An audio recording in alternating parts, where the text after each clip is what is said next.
Good evening. I'm calling this meeting of the Sacramento City Unified School District Board of Education back to order.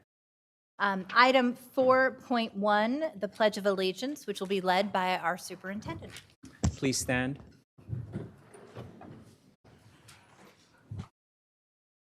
Ready? Salute. I pledge allegiance To the flag of the United States of America and to the republic for which it stands, one nation, under God, indivisible, with liberty and justice for all. Thank you.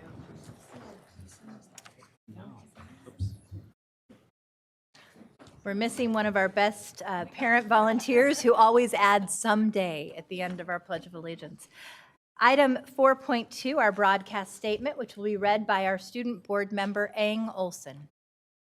This meeting of the Sacramento City School Board is being recorded in its entirety and will be cablecast on Metro Cable 14, the local government affairs channel on Comcast Consolidated Communications and AT&T Uverse.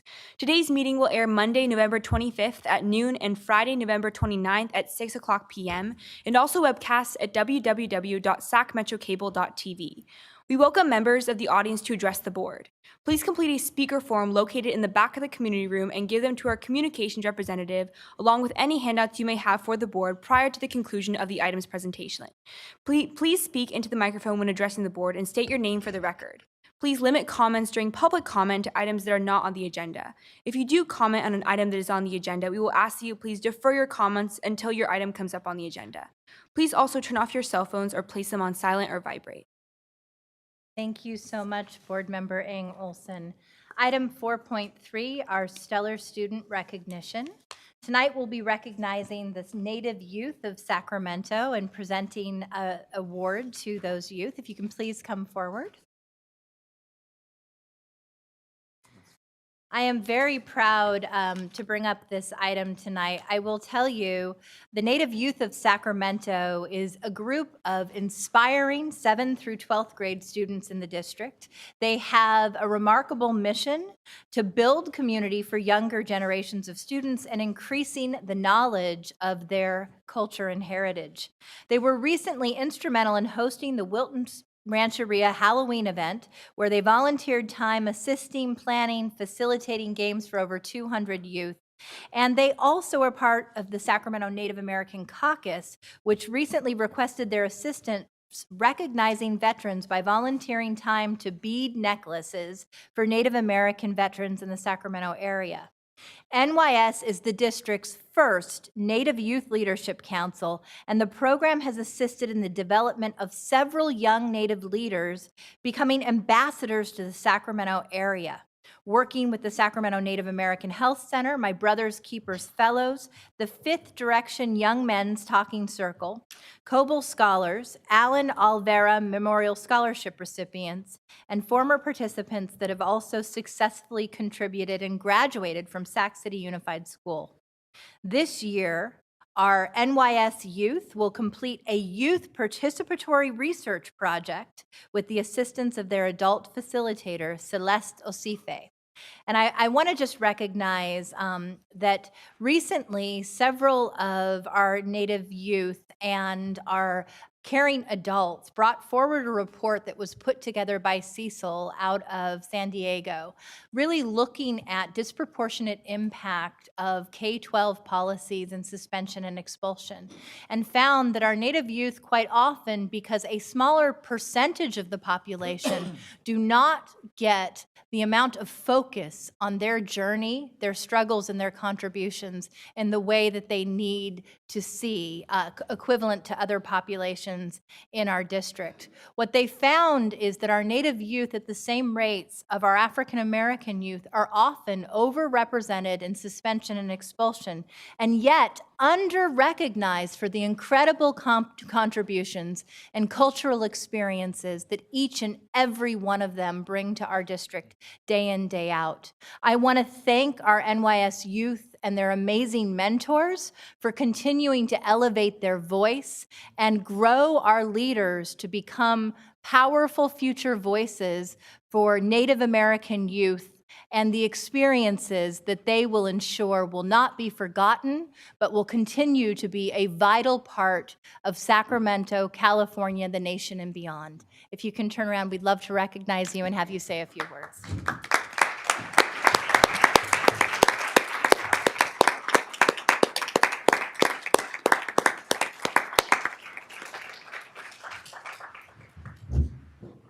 Do we have a youth representative who would like to speak?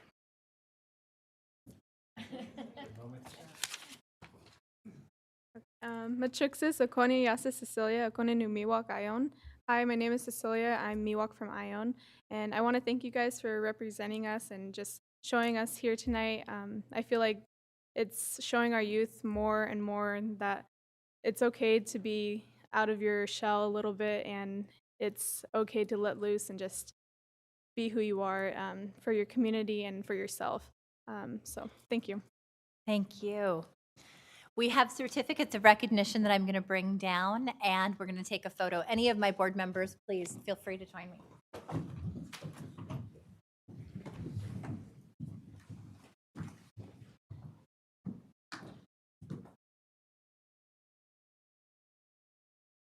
Our first certificate goes to Michael Hunsacker. Our second goes to Max Jernigan. Okay. Oh, wonderful. Lena McGurk.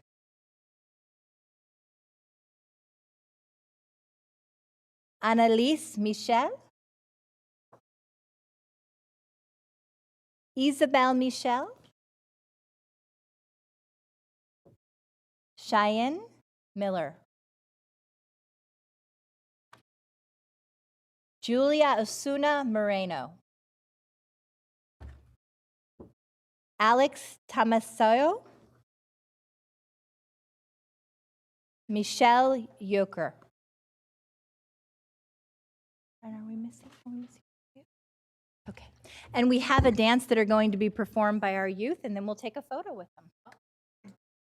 We gotta get out of the way because I don't know the lyrics. It's a song. It's a song.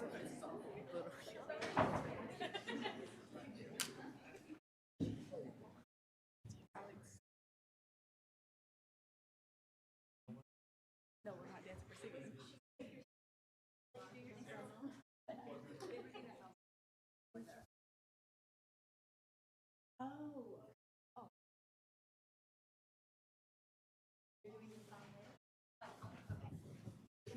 We're going to come and take a picture with you.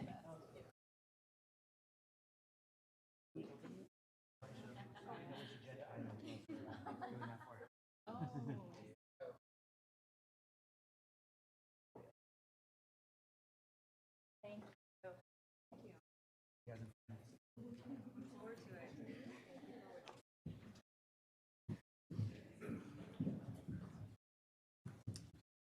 At what point? I'm not sure. I'm confused. Okay. So we're going to have a chance to have a performance from these wonderful students before item 9.2, our American Indian Educational Program presentation.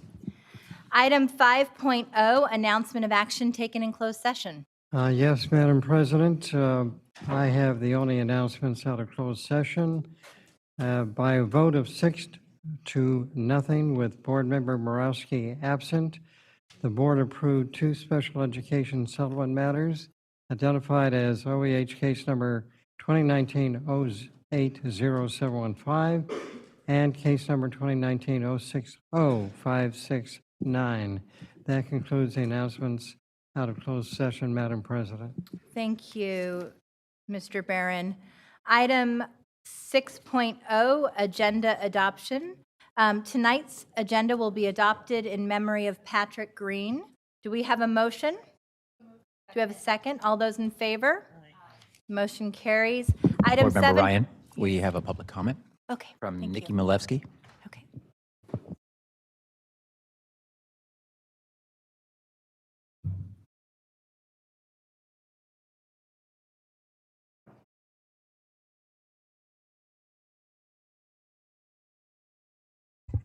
Good evening. I'm Nikki Malevsky, First Vice President of the Sacramento City Teachers Association.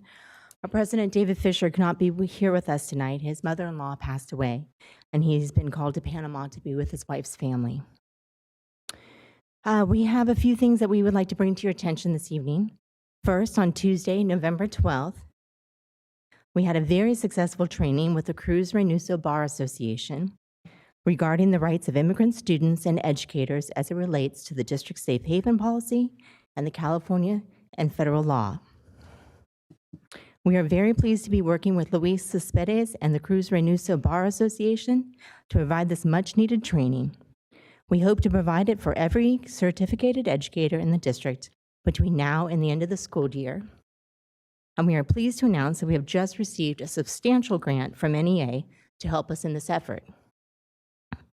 Second, in the back, we have flyers and a copy of an invitational letter from County Supervisor Phil Cerna, inviting interested parents and community stakeholders to a community forum that we will be holding at the former Fruit Ridge Elementary School on December 12th at 6:30.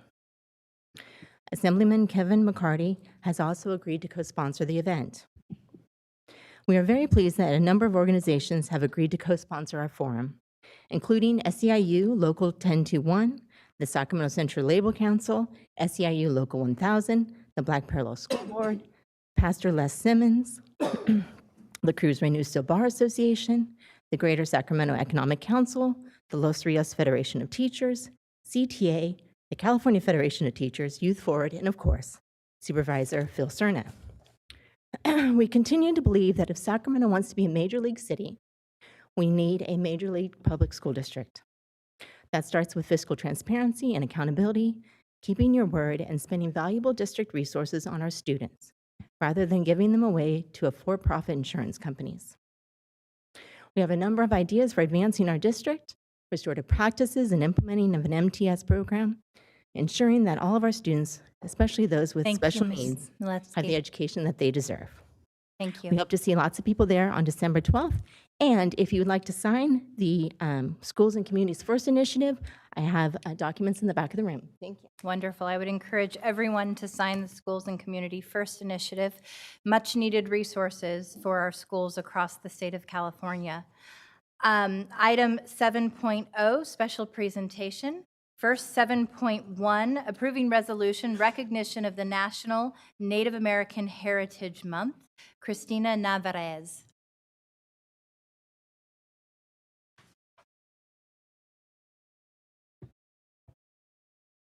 Thank you. At this time, I'd like to call up the chair and vice chair of our American Indian Education Parent Committee, Susan Morla and Melissa Iniguez, Thank and you. also any other parent committee members if they'd like to come up.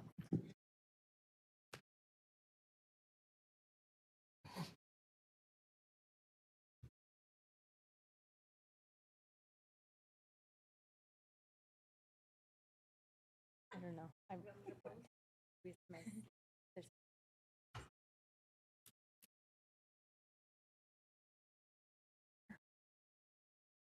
Okay. Go ahead. I'm not entirely. Okay. So I'm happy to read a bit of the resolution, and if any of you wanted to provide comment, I know that you had expressed interest. Tonight, we're going to adopt a resolution in recognition of National Native American Heritage Month. Whereas the United States celebrates National Native American Heritage Month every year in November, whereas National Native American Heritage Month is an opportunity to consider and recognize the contributions of Native Americans in the history of the United States, whereas Sacramento City Unified is committed to improving the academic and social emotional outcomes for Native American students and all students in the region, whereas Sac City Unified's American Indian Education Program, AIEP, provides tutoring, culturally relevant programs, back-to-school events, field trips, and graduation recognition for American Indian students enrolled in the program. And I'm going to just go to therefore be it resolved that the Sacramento City Unified School District Board of Education recognizes November 29th, 2019, as National Native American Heritage Month. Congratulations.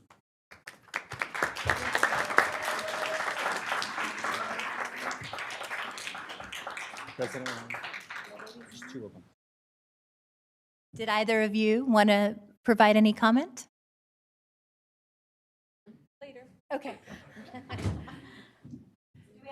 Thank you. And a second? Yes. All those in favor? Preferential vote. Thank you.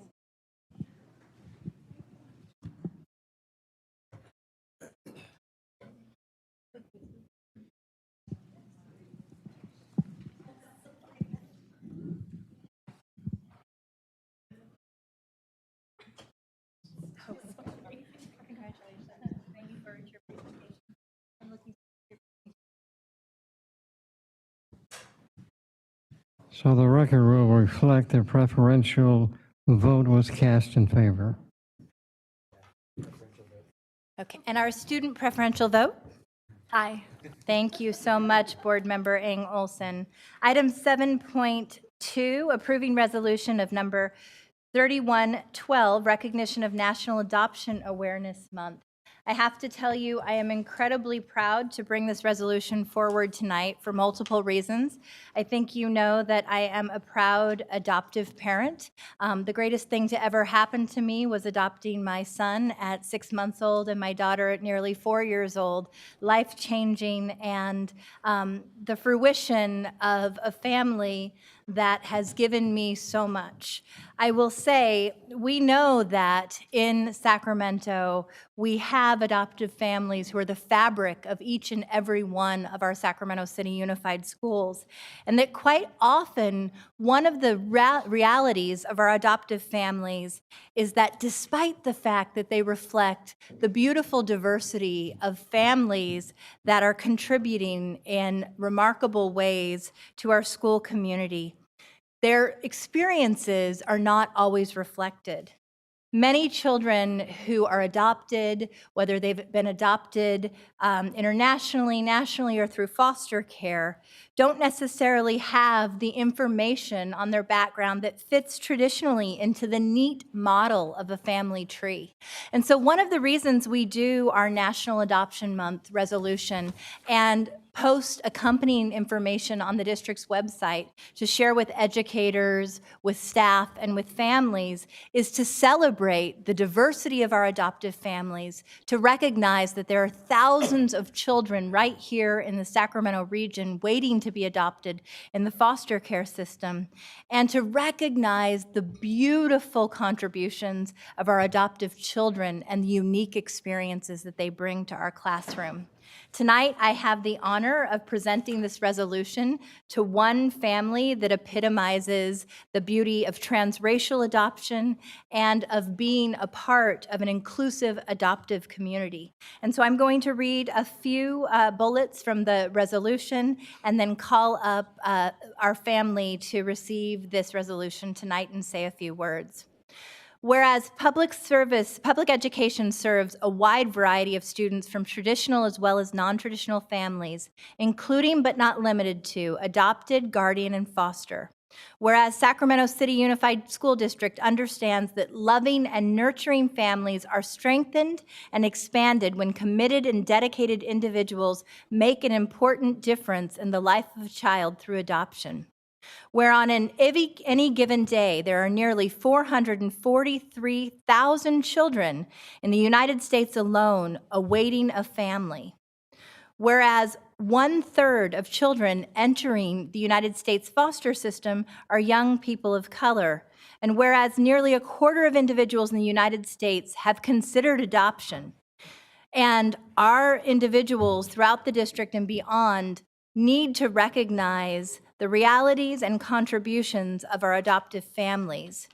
Today, we are recognizing November's National Adoption Month and resolving that the Sacramento City Unified School District Board of Education supports the goals and ideals of National Adoption Month, recognizes that every child should have a permanent and loving family, and encourages individuals within the local community and educators throughout the district to consider adopting during the month of November and to include culturally responsive, inclusive adoption curriculum throughout the calendar year. So with that, I would love to call up Claudia Jason. I would love to call up Michael Funk and their beautiful daughter, Janae.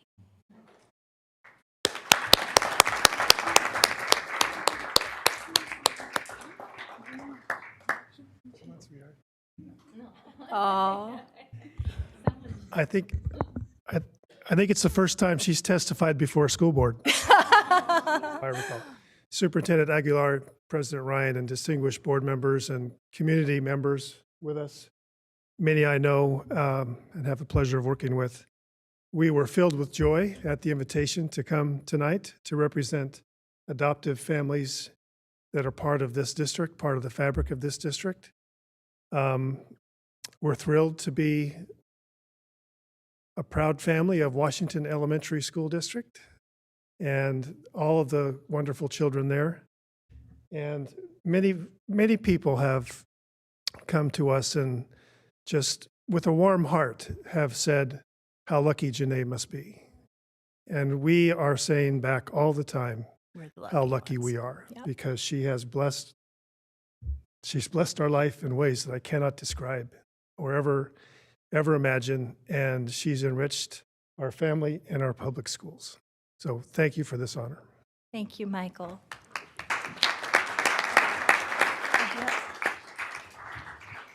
I'll move the resolution. Second? Second. Student preferential vote? Aye. All those in favor? Aye.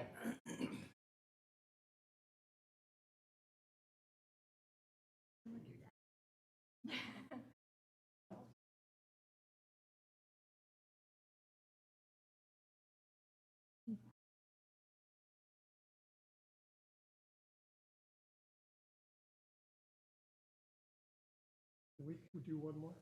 Come home. Yes, I love it. You can show Brooklyn tomorrow.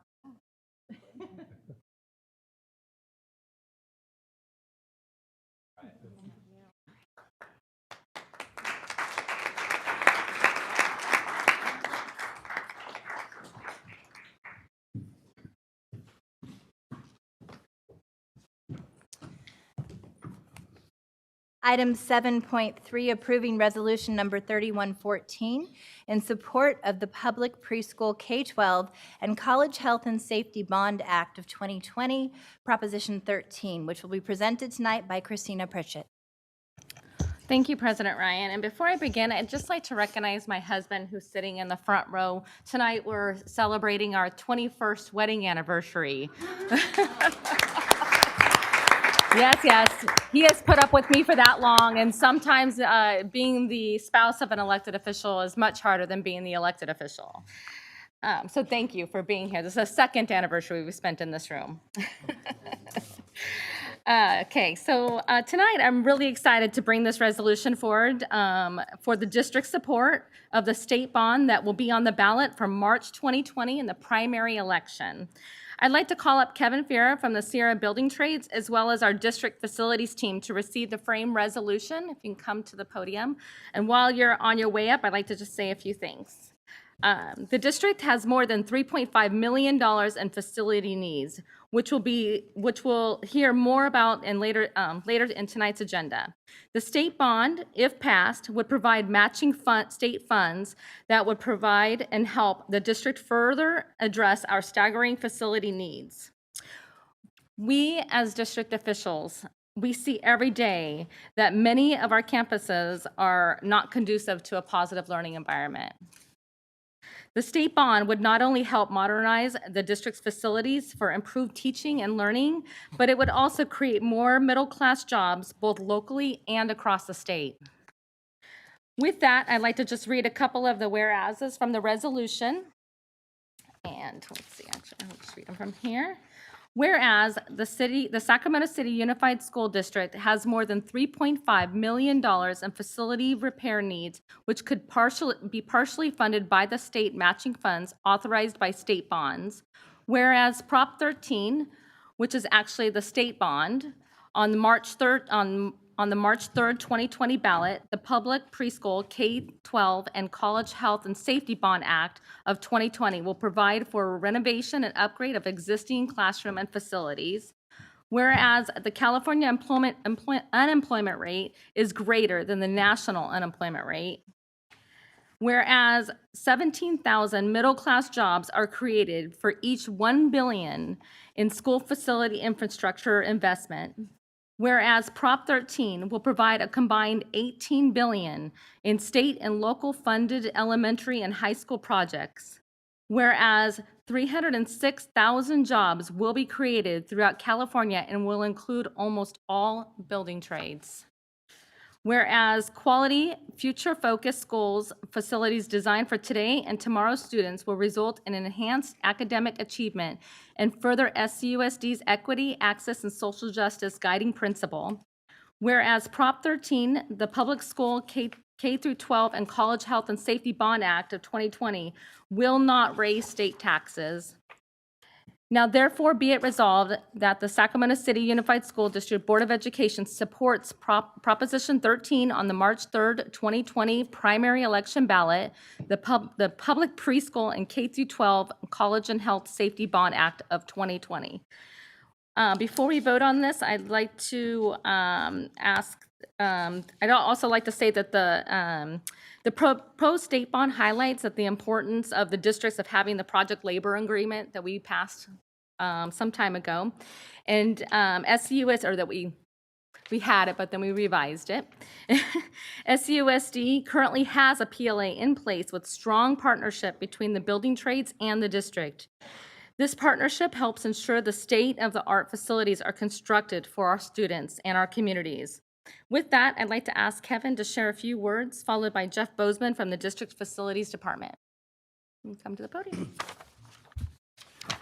Good evening, President Ryan, Superintendent Aguilera, and the board members.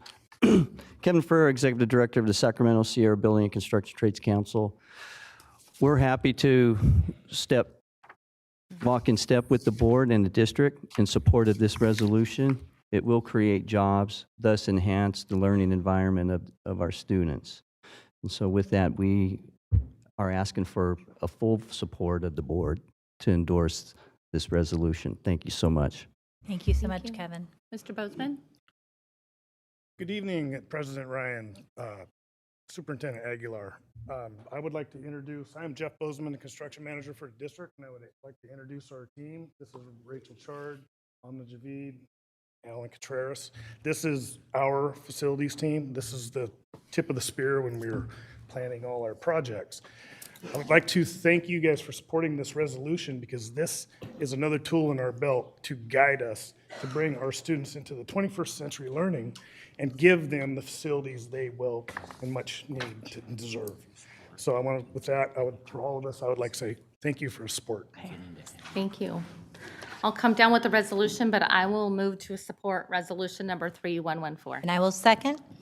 All those in favor? Student preferential vote? Aye.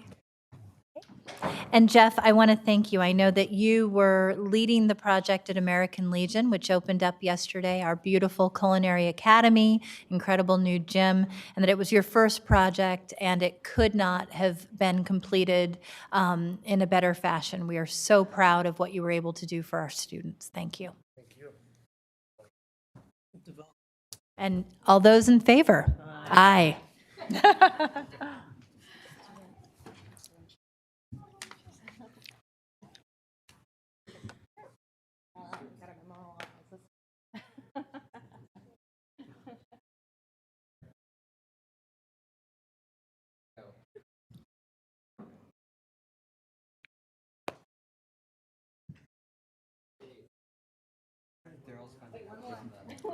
What? You finally outgrew the setting. Perfect. That? Okay, I'm clapping. I was clapping. Thank you so much.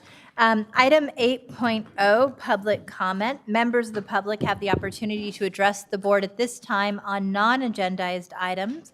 Each speaker will have 2 minutes to speak with no more than 15 minutes on a single topic.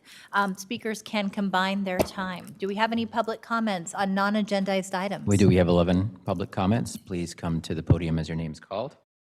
We're going to start with Crystal Moreno, Alina Cervantes, Tara Thronson, and Shannon Smith, and Art Taylor. What? I thought you wrote something. I was wondering why Very nice note. Nikki came up and public comment. On what? That's what I was trying to figure out. On what? Good evening. My cousin Crystal is going to yield her time to me. Unless I talk fast, then she'll take the leftover time. Okay. So Anne, we have 4 minutes on this item.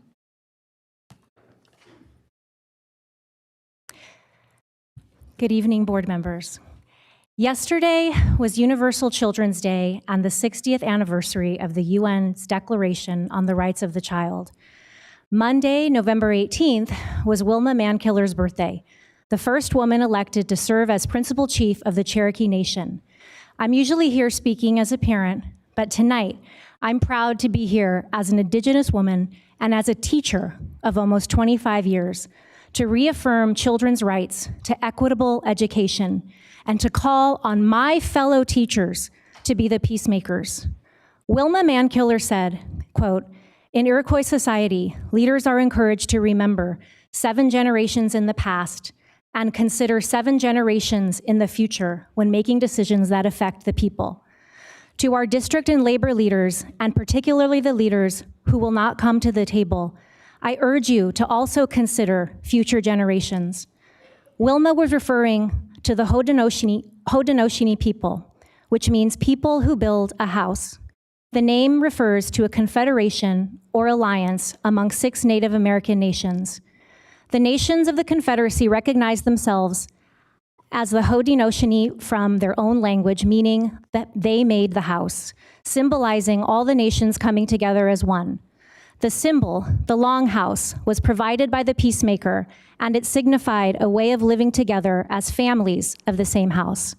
And what can we learn from them?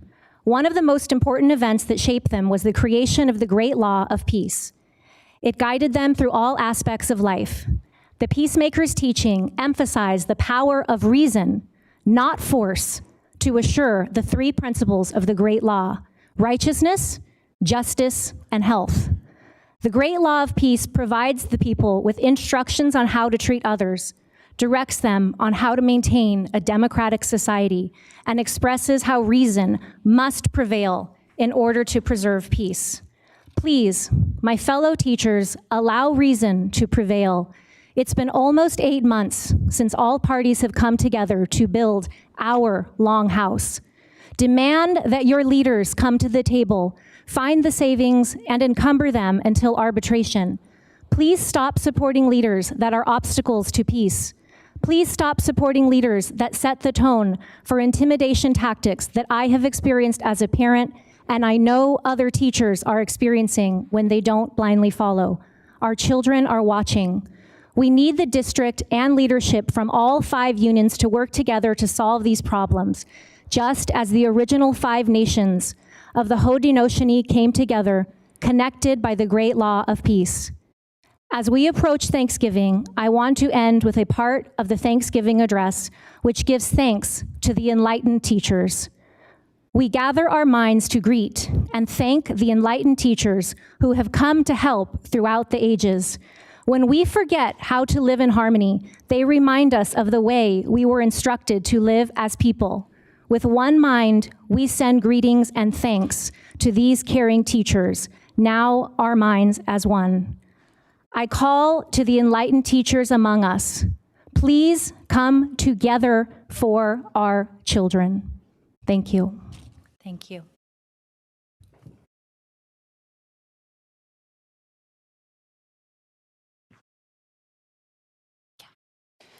Good evening. My name is Tara Thronson, parent of 2 in this school district and co-founder of Parents United to Restore Our Schools.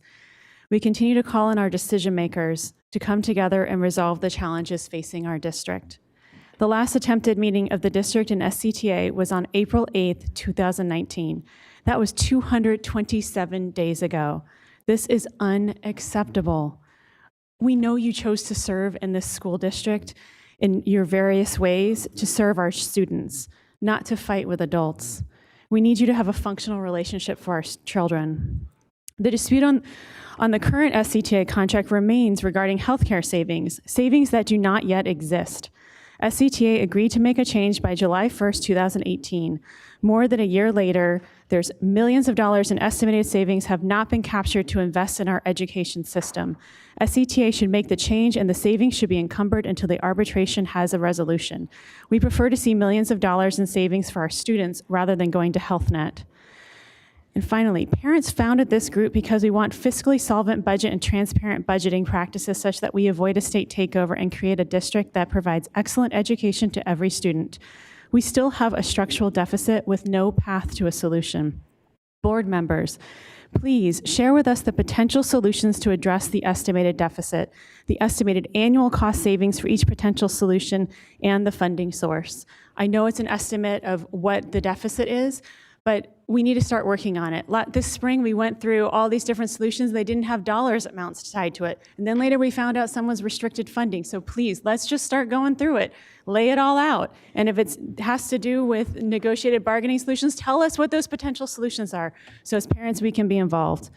Developing a fiscally solvent budget is good for our kids. And as parents, we can't solve this. We need all 5 unions in the district to do this together. Thank you. Thank you.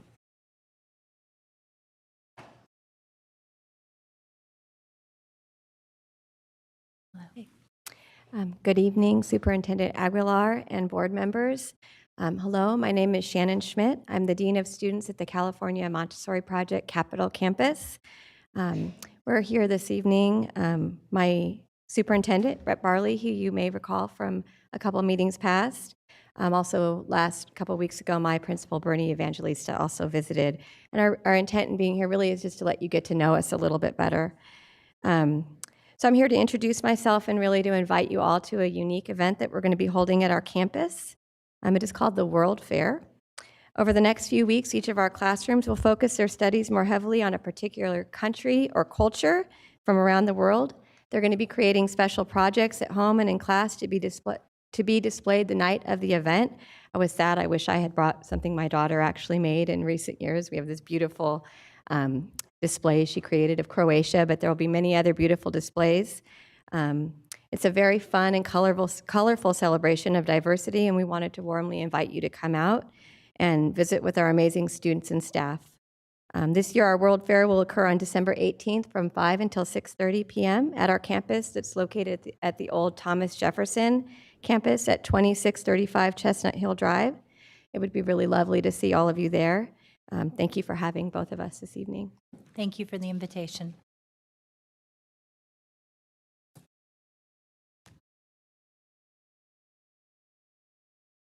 Good evening, Board. My name is Art Taylor, and I don't want to be redundant, but I would like to basically go over a document that was published October 18th, agenda item number 92, and it speaks to the school resource officers, the SROs. I was here approximately 2 weeks ago and couldn't believe what I saw, so I'd like to kind of reenact as far as what should have been said. And basically, it was noted that the meeting, the SRO positions might go away or did go away. I don't want to appear to be a broken record, but I do want to note that the SROs in your particular document are essential as far as crime prevention and intervention issues in both the schools and the community. I also want to note that they work closely with schools, students, and staff, community members to build relationships.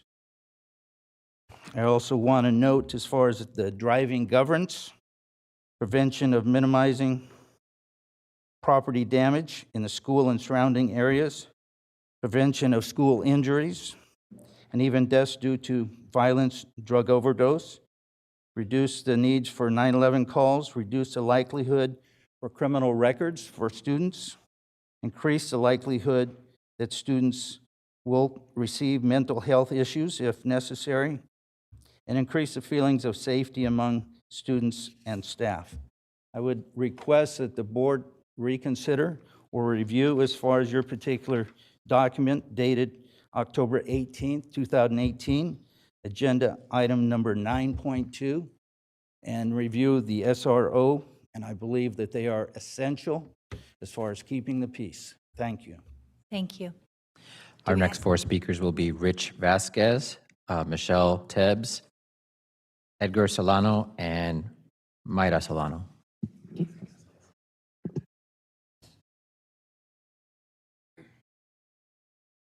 Good evening, Mr. Vasquez. Good evening, President Ryan, Superintendent Aguilar, members of the board. come here today to bring light on the Hiram Johnson baseball field. There is, there's no field on campus, so, that's kind of, brings a lot of challenges for, for our kids. We see it, we appreciate the football field, it's brought, school spirit, school, we're bringing us up, but we need all our athletes to feel that way.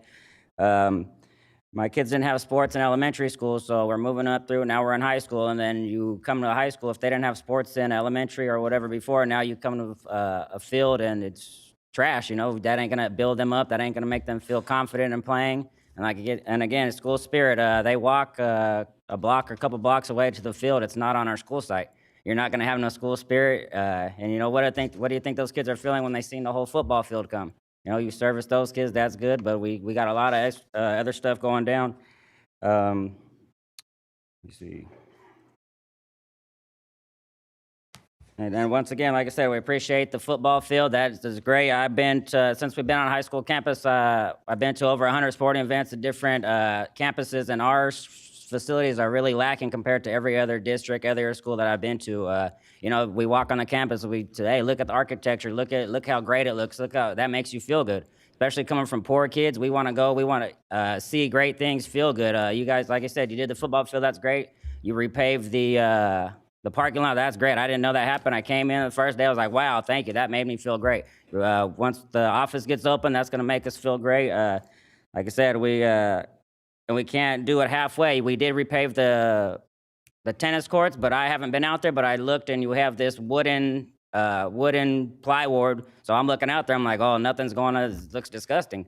But the surface is repaved, but how do I know that unless you go out there?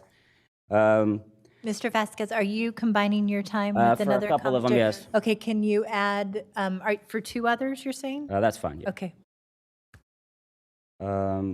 That's part on the facilities. Also had a couple things with the teacher vacancies. My child still does not have a math teacher, so we're, how many days? 13 days into the second quarter. Our school site needs help. I don't know how that's going to work if we don't have teachers. I'm looking at the SARC reports, 16, 17, 2 vacant teachers, 17, 18, 1, 18, 19, 3, 15, 16, 7 vacant teachers. We're filling those statistics now, right? How are we going to get better? We looking at the reports, well, that's the statistics now, that's 3 years ago. Like you said, we can't get better, we can't move forward unless my kids have teachers. That's just mind-boggling. So again, we need to start pushing this calendar change, right? Every other district's moving ahead. They get all the quality, they get all the good people, everybody's getting their jobs done, and then we get left with what? Probably nothing, right? Because we still don't got teachers coming for our positions. So no one wants to come here. You leave our positions up all year. Who's going for them? Obviously nobody. Who wants to come to the most struggling site? Nobody, right? When you guys going to help us? When is it going to change? Well, we're going to keep banging on the door now because that's the only way it's going to happen, correct? And again, like you said, you guys are doing good work, but myself, I'm living generational poverty, generational single parenting. I need better. My kids need better, right? I have a child at West Campus. She did hard work. Now I have a child at Hiram Johnson. How do you think she feels? Right? You're going into the worst site and you don't have teachers. That ain't making a kid feel good. Right? Now I have to keep saying, oh, it's okay, it's okay. What's okay? Nothing ain't okay. But I have to keep telling her that just so she has some confidence in what's going on. So, and like I said, good work, but I can't be satisfied because I only have 4 years left, and this is prime time for my kid and my bloodline. If it don't happen here, when is it going to happen? This is the time we need help. I appreciate it. We keep moving forward. So good job. Thank you. Thank you, Mr. Vasquez. Nothing? Nope. Oh, please, thanks. Okay. Playoffs practicing. Right. My son's been We're going playing. to one second. We'll reset the clock, please. My son's been playing baseball since he was 4, and that's all he wants to do in life. And so, not having the proper facilities, no batting cages, for him to be scouted is almost impossible.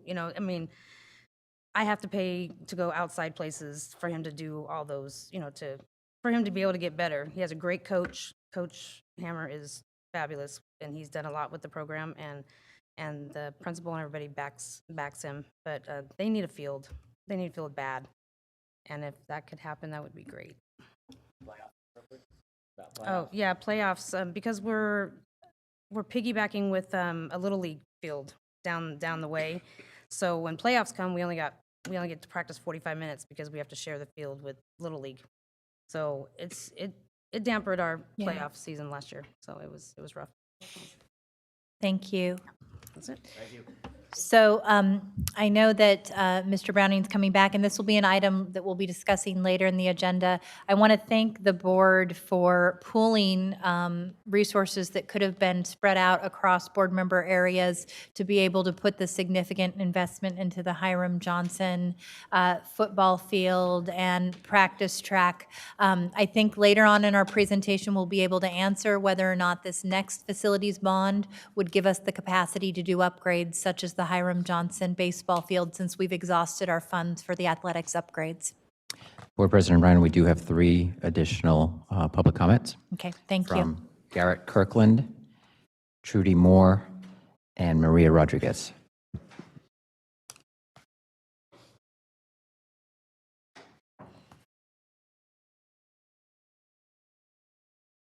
Hello, everyone. First of all, I'd like to thank our parents for coming out and fighting for what our kids need. It's true, we are lacking the baseball field. We are also here to advocate for the bond going forward so that we can start to level the playing field. We do have some Title IX issues that we need to address on our campus where we have some facilities for girls and not boys.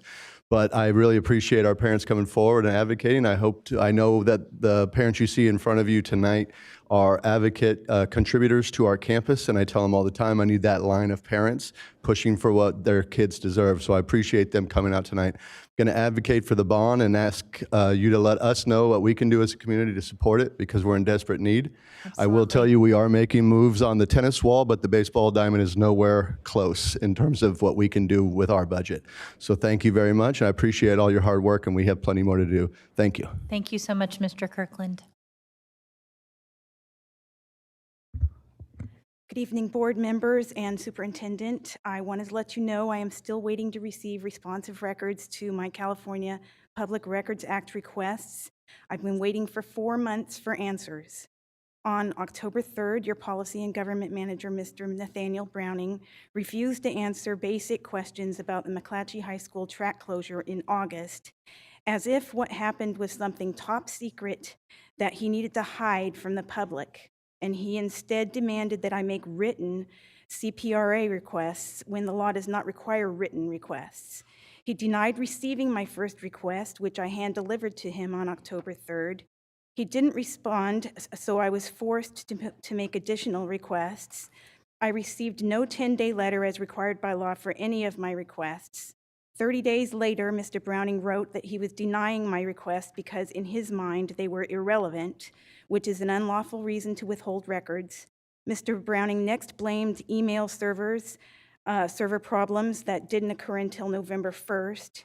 He denied having responsive records such as an organizational chart, duty statements, job classification specifications, and contact information for his superiors. Mr. Browning withheld text messages, erroneously believing they aren't public records. As a result, Mr. Browning's credibility is very low, causing the community to believe he may be unlawfully withholding other records. Your attorney, Mr. Raul Bazio, refuses to talk with me. We are concerned that the school district is, by its own conduct, teaching our students that obeying the law is not important, transparency in government is not important, and some people, district staff, are above the law. District staff are not and should not be above the law. They should obey the law like the rest of us. If Mr. Browning had simply answered some basic questions, the district would not have the increased workload that Mr. Browning caused. We hope you will take steps to ensure your staff comply with the law and be worthy of their position. Thank you for your time.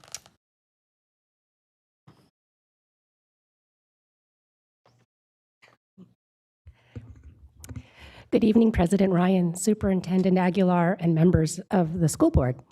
My name is Maria Rodriguez, and I am in my last year as a parent in SCUSD. So they say that a picture is worth 1,000 words. And since tonight I have at least 9,000 words that I'd like to say in barely 2 minutes, I'm passing around some pictures that are very meaningful to you. I hope you'll each take one and wonder what is behind the story of that picture. I chose to keep one for myself, and this is a picture of me and my children's 4th grade teacher, Miss Chederitsky. She essentially voluntarily led the band for fourth graders, fifth graders, and sixth graders, and teaches our youngest students how to play music in a collaborative way. My sons played piano, but it's different playing it in a collaborative way. And I wondered, what if all schools had that opportunity? What if Sacramento School District was a district that actually did something different and encouraged music? So I was surprised when I was doing my homework for the LCAP pack, and I was reading this report from PACE that you've probably read about the implications of budget issues on policy. And towards the end, close to the recommendations, and I'm gonna have to read fast, in the part where it says investing in district's equity agenda, it says to invest in improving outcomes for historically underserved student populations, the district will need to find cost savings and make hard choices about how to shift money. And then it goes on to say, if they did this, at that level of funding, it might be able to offer every student music instruction with a certificated teacher once per week. I was so surprised. Like, they could talk about anything, and these policy experts, wondered, what if we actually let students have music early on? I just want to say my son was really quiet when he was in elementary school, so I wanted him to be in band in high school because I knew it would give him a community. I wish I could tell you more about that story, but he got that community, and I am so thankful. And what if every student had that? And have a very happy Thanksgiving. Thank you guys you. put in a lot of time. Thank you very much. So do we have any other public comments at No this additional time? comments. Thank you. Moving on to item 9.0, Board Workshop, Strategic Plan, and Other Initiatives. Item 9.1, College Going Update. Tonight's update will be provided by Vincent Harris and Christina Espinoza.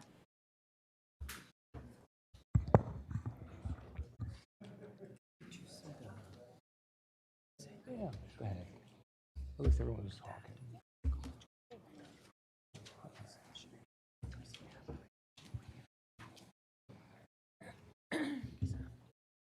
Really? Okay.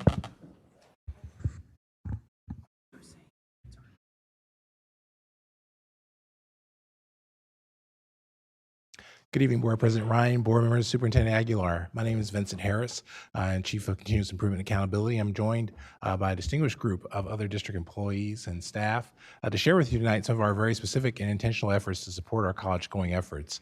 You know, college-going as a topic is a very intensive one, and so tonight we're actually going to really focus on the strand of supporting our students in terms of what they need right now, and that's the application processes, particularly for our California State Universities and University of California, which both have a due date of November 30th. And so this evening's presentation will really be geared towards talking intentionally about some of the work that we're doing currently within the system. And so you'll hear about the work of our counselors. You'll actually hear of the work of our youth development department supporting our students as well. And then we'll wrap up with a conversation about some of the actual intentional work at our sites. This slide is just mentally sent to reinforce the powerful partnerships that we have with our institutions of higher education. And on this slide, you see some of the institutions that work most closely with us through a joint agreement, actually, data sharing. Sacramento State University, Stingers Up, University of California, Davis, University of California, Merced, and really equally important, Los Rios Community College District. All of these higher education partners have really been intentional in supporting our students through the years, and we've actually been leveraging those relationships more intentionally in the last couple of years through our data sharing agreement. With that, I'll turn the presentation over to our Director of Guidance and Counseling, Christina Espinoza, and she'll take you more deeply into some of the data that's taking place right now. Good evening, everyone. So very briefly, this slide pretty much speaks to the entire matriculation process that our high school seniors have to navigate. So starting with whether or not they're on track for graduation, whether or not they've met the minimum eligibility requirements for UC-CSU, through the, taking the college entrance exams. And then our ultimate goal is to not only get them into a post-secondary institution, but also getting them through that post-secondary institution. So we currently are in the process of supporting our students with the UC-CSU application and also submitting the FAFSA application. So that window a couple of years ago opened up in October. So we've been able to support students with the three processes all at once. or PATI, or college-going culture element. This is essentially how, as a system, we're tracking the number of students who meet the criteria. Specifically, I want to focus on the second one, where we're really working alongside our counselors to ensure that our students are competitively eligible for these systems. So we're encouraging them to take as many A through G courses if they so choose to pursue a post-secondary education, and then ultimately ensuring that they're completing the FAFSA. And this is also something that we work with our administrators on at each one of the school sites, so that they know as a site where they are in terms of their college-going culture or building one. Last year, we sent out the college eligibility letters. We did so as well this year, with feedback from our youth development department and students. They asked that we distribute this information at the school level versus sending it out in the mail to ensure that they received it. So all of our students through classrooms received a personalized college eligibility packet, which gave them a summary of what their academic profile was, and highlighted colleges and universities that they should consider applying to based on students that look just like them who had enrolled in these colleges and universities. So we sent these out in mid-October to all of our seniors again this year. Just very briefly, just as a reminder, all of our counselors are actively monitoring whether or not students are on track for A through G via our A through G monitoring tool. So this gives you gives the counselors an idea of who's on track and who is not on track, and is able to respond promptly and onto whether or not they have to take additional courses in order to meet the A through G requirements, and also determine the total number of A through G units they've completed, so you can determine whether or not they're competitively eligible. This is another dashboard that our team has access to. So we leverage the MOU that we have with our local partners, and we upload data on a regular basis. And then when we receive confirmation that a student has applied to, for example, Sac State, we turn the dashboard in that particular segment green, so we can confirm that the students have submitted an application. And then we also populate, based on the matriculation steps for that particular segment, what has been completed. So in this particular case, this particular student is on track for A through G. We have the GPA listed, and we know that the student applied to CSU and submitted a UC application. So I just spoke to you about the data uploads.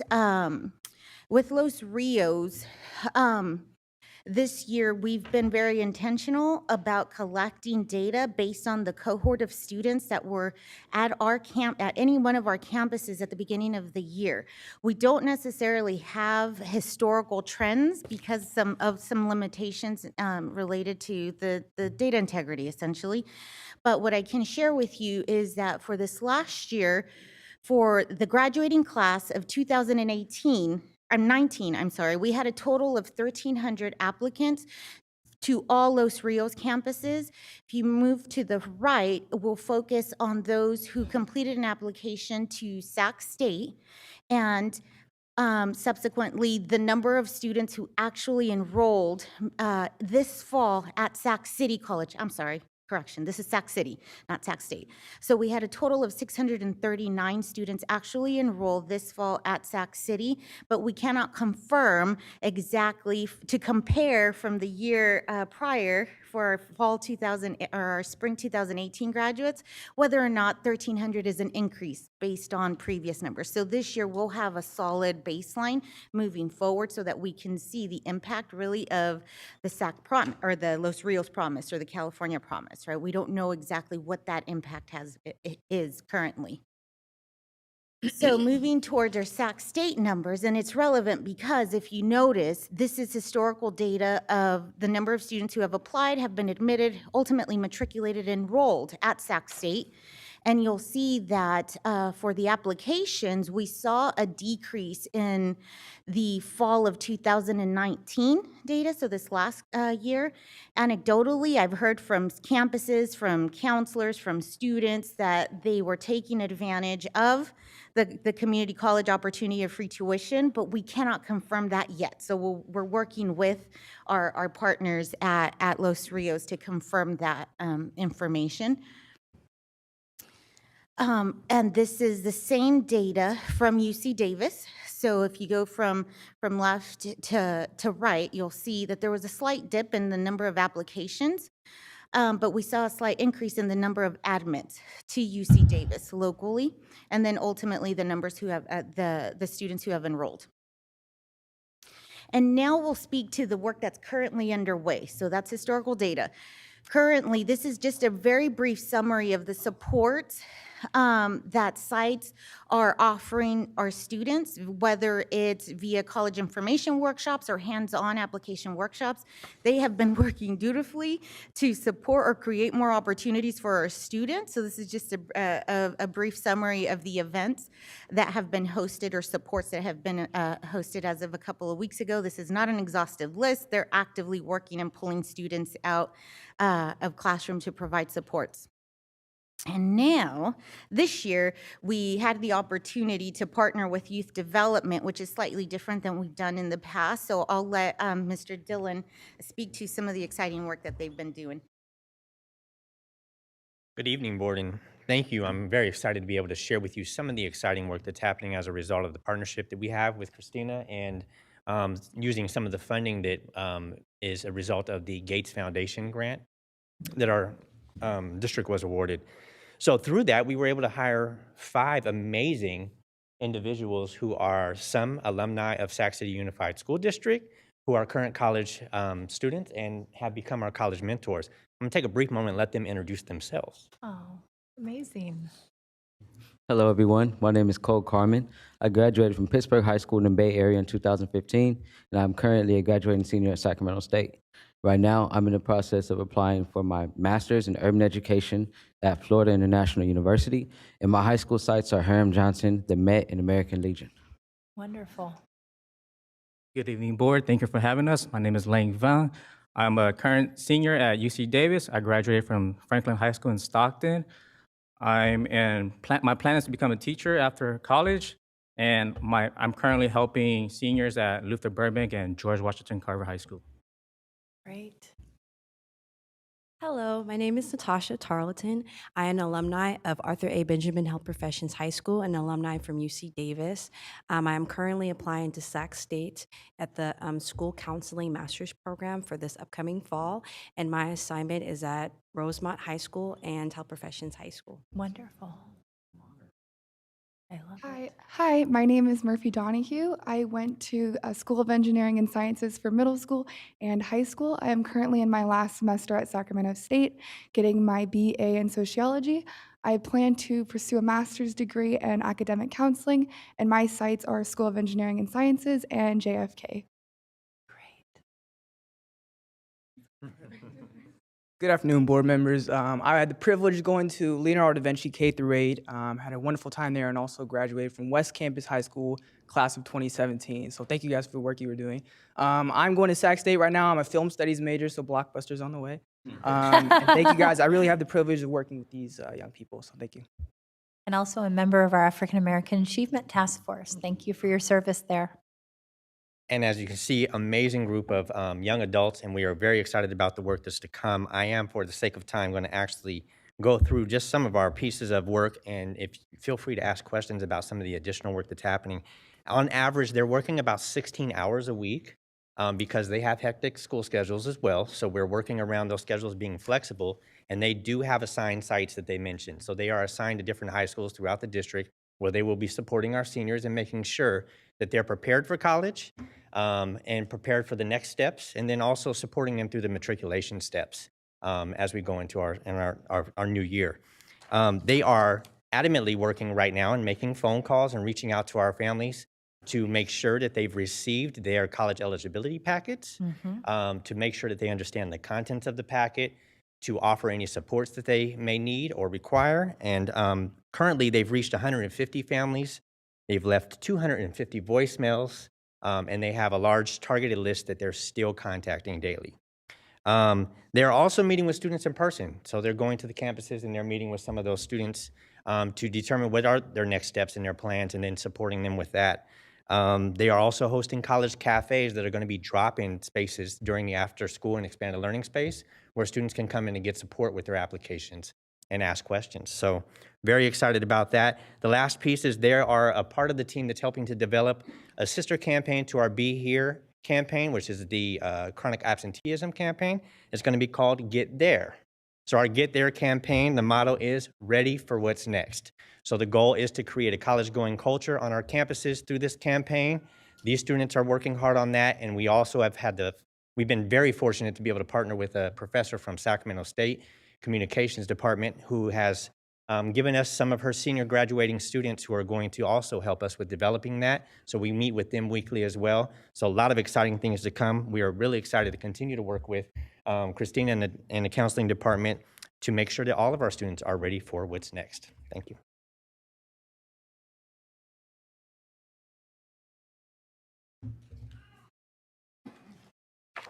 Good evening again. Come on up here, Jill, please. Hi again. I'm Principal Garrett Kirkland from Johnson High School. This is Jill Tom, one of our assistant principals. We're going to tell you a little bit of how we approach the process, and then I'm going to come back and tell you where we stand and what we hope to finish up with. We are going to be starting with how we approached prior to the PSAT, how we moved through the PSAT, and up into our current state. Good evening.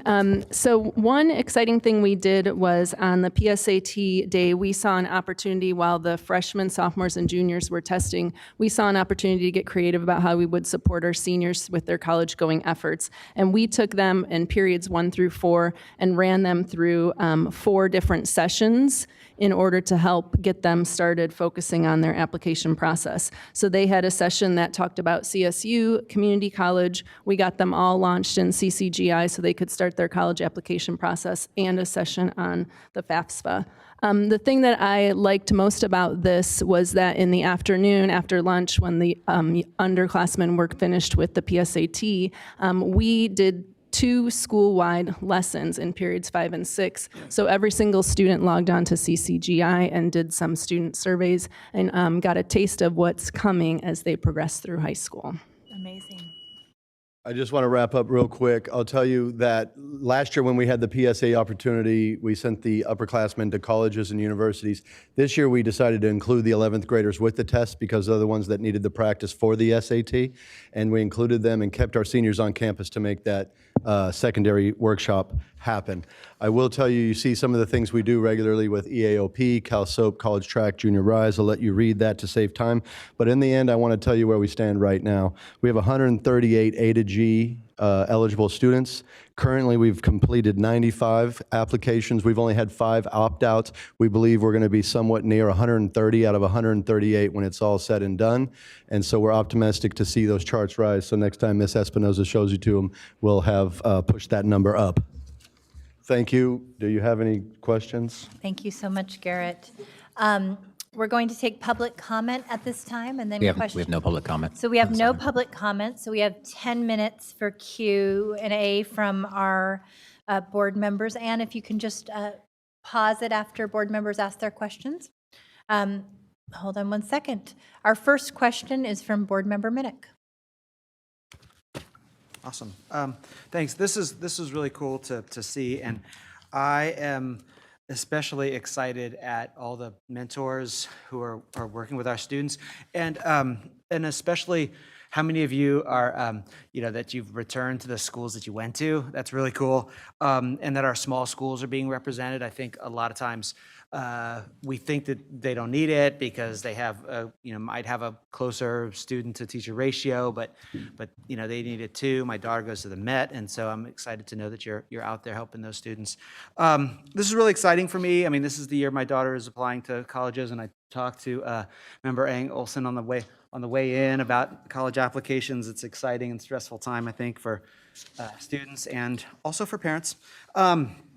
but we got that letter of eligibility home too, and it's exciting to, you know, have some real stuff coming home and you know, highlighting, you know, all the work that they've done and where it's taking them. I just had a couple questions. One of the things that I think, Ms. Espinosa, you mentioned was about in the one of the slides, it talked about like knowing which students, like when they had applied to Sac State or Los Rios or whatever, and you had like a green mark for those. How do you know? How do you have that? Is that because of our data sharing agreement, or is that on self-report? Like, how So currently, we have the uploads directly from Sac State, but that is limited to those students who only apply to apply to Sac State. There are a number of students who apply to other campuses that perhaps don't apply to Sac State, but we, through California colleges, when students link their accounts, we're able to identify all of the CSUs and community colleges that our students apply to. So we upload those on a weekly basis as well, and then are able to populate our tools with exactly where our students applied. So for those other schools, is that something that students need to choose to do, or is that something that happens once they connect based Once they get connect, their yes, transcripts once they passed? connect, it automatically feeds to us which colleges, which applications they started, or it'll show us whether or not it's in progress and once it's completed. Because over time, as we populate more and more information, it's going to be pretty awesome. Yeah. Awesome to see. My other question is, and we heard this from Hiram Johnson about the support for FAFSA at your event. You had mentioned it too, and I was wondering what are the supports that we are providing kind of district-wide for kids around FAFSA? Because I think there's still, you know, I was the first person in my family to go to college. I was kind of discouraged from going to college, which is why I went at like 30. But, you know, so a lot of parents don't know. So and a lot of it has to do with money because people don't always realize. And so I'm curious what is it that we're doing to make sure that our students know what's available and how to access it. So we have a pretty strong partnership with CalSoap, who currently coordinates all of our Cash for College workshops. So essentially, these are workshops that are promoted countywide, and our sites host those. So that's an opportunity for our families to come and participate, receive information and direct support with the FAFSA. Our counselors are also pulling students out of class to do some of that work and hosting after school sessions as well. And we've worked with Sean Alexander with the FACE program here centrally as well to host an informational session here with our parents as well. And that was about a few weeks ago, and we had a pretty good turnout for that. So our sites are promoting the events and hosting support workshops before and after school. Awesome. Well, thanks for doing all this work. Yeah. Really appreciate it, all of you. And as we go to our next board member comment, really proud that Christina Espinosa did not say, we have increased our FAFSA completion rates in the last 2 years from 42% to 69% as a result of the effort, to 27% point gain, 47 to 69, 22% gain. Board Member Garcia. Yes, thank you. Well, it's great to hear all the great things that are going at Hiram, and then the students coming back. I think that's very powerful. Also, the first one in my family to go to college, and trying to navigate the financial aid application process, the college application process. It's just overwhelming when you don't have someone to help you. So thank you for your commitment and coming back. I did want to go back to the FAFSA piece because I was recently at a college affordability summit last week, and I heard a number that is still stuck in my head, which is that we're leaving $500 million on the table in terms of aid in grant support. And FAFSA is more than just financial aid based on income eligibility and other eligibility criteria. It's also sort of a gateway to grants, scholarships for higher income kids. So I want to make sure that we're not leaving any student behind, that we're opening that door for every single student and let somebody else say no to them rather than them not being able to apply for that aid. So I wanted to revisit something that I thought I had asked about or for several months ago regarding exploring the opportunity for Sac City Unified to change board policy in terms of graduation requirements and requiring the completion, not the submission, because there's a big difference between submission and completion, the completion of the FAFSA as a graduation requirement. And it's not to it wouldn't withhold a degree from a student. It would simply make it, it's only adding value to their graduation journey. So I want to know maybe from staff where we're at with that particular conversation and implementing that policy so that we can make sure that every single student is applying for FAFSA and we're not leaving money on the table. You want to give an update from last night? To speak to. So to your question, Board Member Garcia, actually, staff did have a conversation with the Board Policy Committee this week. And of course, the Board Policy members can speak to the next steps. So we did have a robust conversation about exactly the notion of FAFSA as a graduation requirement, discuss pros and cons and kind of the current context. Because to your point, obviously, it's a national conversation. And so we talked about some of the conditions of readiness for it.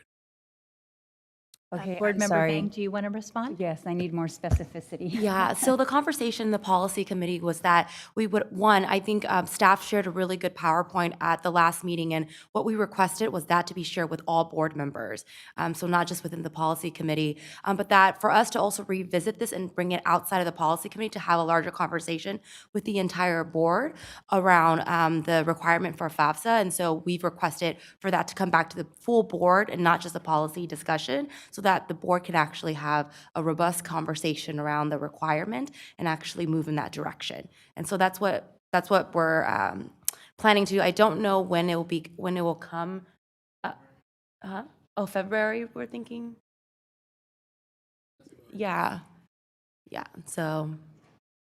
Okay, I appreciate. Go ahead. Superintendent Aguilar, I think you started to respond. Yeah, I was just going to mention, essentially, we were asked by the policy committee as part of an agendized item to present what we have done with respect to FAFSA completion, Member Garcia, as well as some follow-up in terms of our analysis based on discussion we had with Valverde Unified School District in terms of how they implemented and such. How Louisiana implemented statewide, and then again, as Mr. Harris indicated, in our context locally, what might be the conditions of readiness to prepare for implementation if that were a policy that that came from the board or that was legislated by the legislature. Okay, well, I'm glad to hear that we're going to have a much larger conversation about that proposal. I think it's important, and I think it only helps students.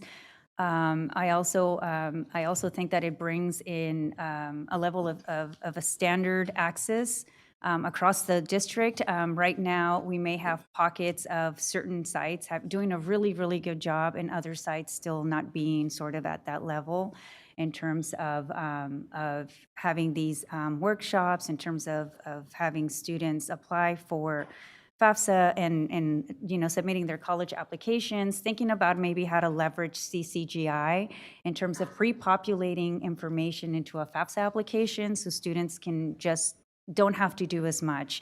So really trying to just pull any lever that we currently have to advance the readiness. To make sure, again, that all students have access to apply for FAFSA, because it's just not income. It's also scholarships, and also helps more of our middle-class families in our district. So, but thank you for the great work that you're doing, and this is very exciting. So we have about 4 minutes left for comments. Board Member Pritchett, followed by Board Member Vang. Thank you, President Ryan. I appreciate the conversation from my colleagues. And I just wanted to tell you how much I appreciate the work that you're all doing, and congratulations on the high numbers of our students that are now completing the FAFSA. I know it'll make a huge difference. I guess I really just have one request, and that is it. When we at our school sites have our college fairs or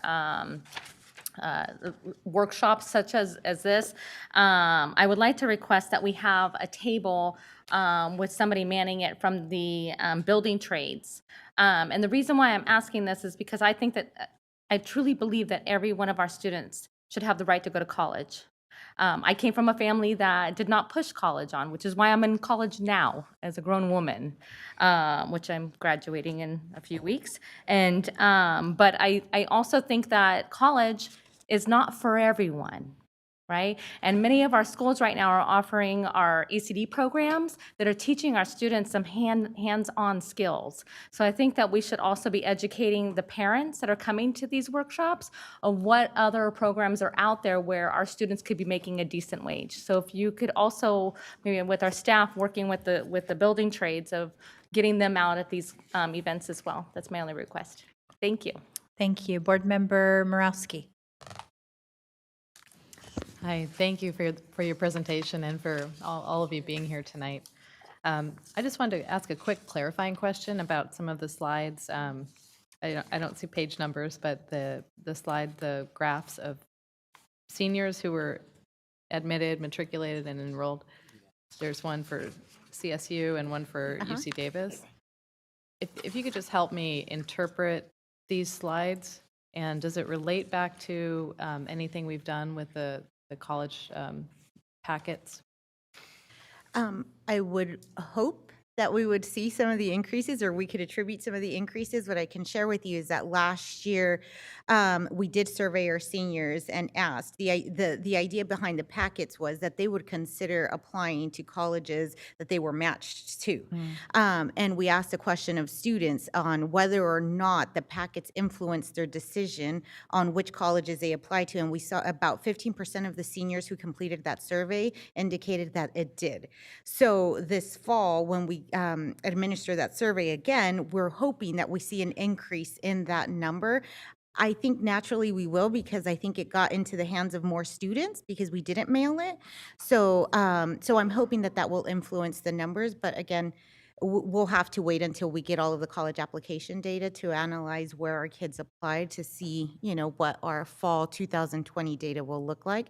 But these slides, from left to right, for the last 3 years, it'll tell you who, how many students in this particular line applied to Sac State, how many of those students were admitted, how many matriculated. So that means they did everything that they needed to do in order to step foot on the campus, and then ultimately enrolled. So you'll see that there's a drop off, and that's a lot of the work that our college mentors helped us with this last summer with addressing the summer melt. And so the years are 29, I'm just trying to follow the years, 2019, 2018, then 2017? Yes, the gray is 17, 17 from left to right. So is it going backwards in time, or am I just reading it wrong? Blue is this year. The blue is this year? Yes. So I should be, like, if... Yes, and just note that this is fall enrollment. So this is higher ed, you know, that they enrolled in higher ed or applied for fall of 2019. So that's referring to our graduate class of 2019. Okay, freshman in college. Yes. 2019. Okay. Sorry, we should have clarified that. Okay. Yeah, I guess I would just request then maybe next time to have the graphs go in chronological order? Or is there something I'm missing about the way...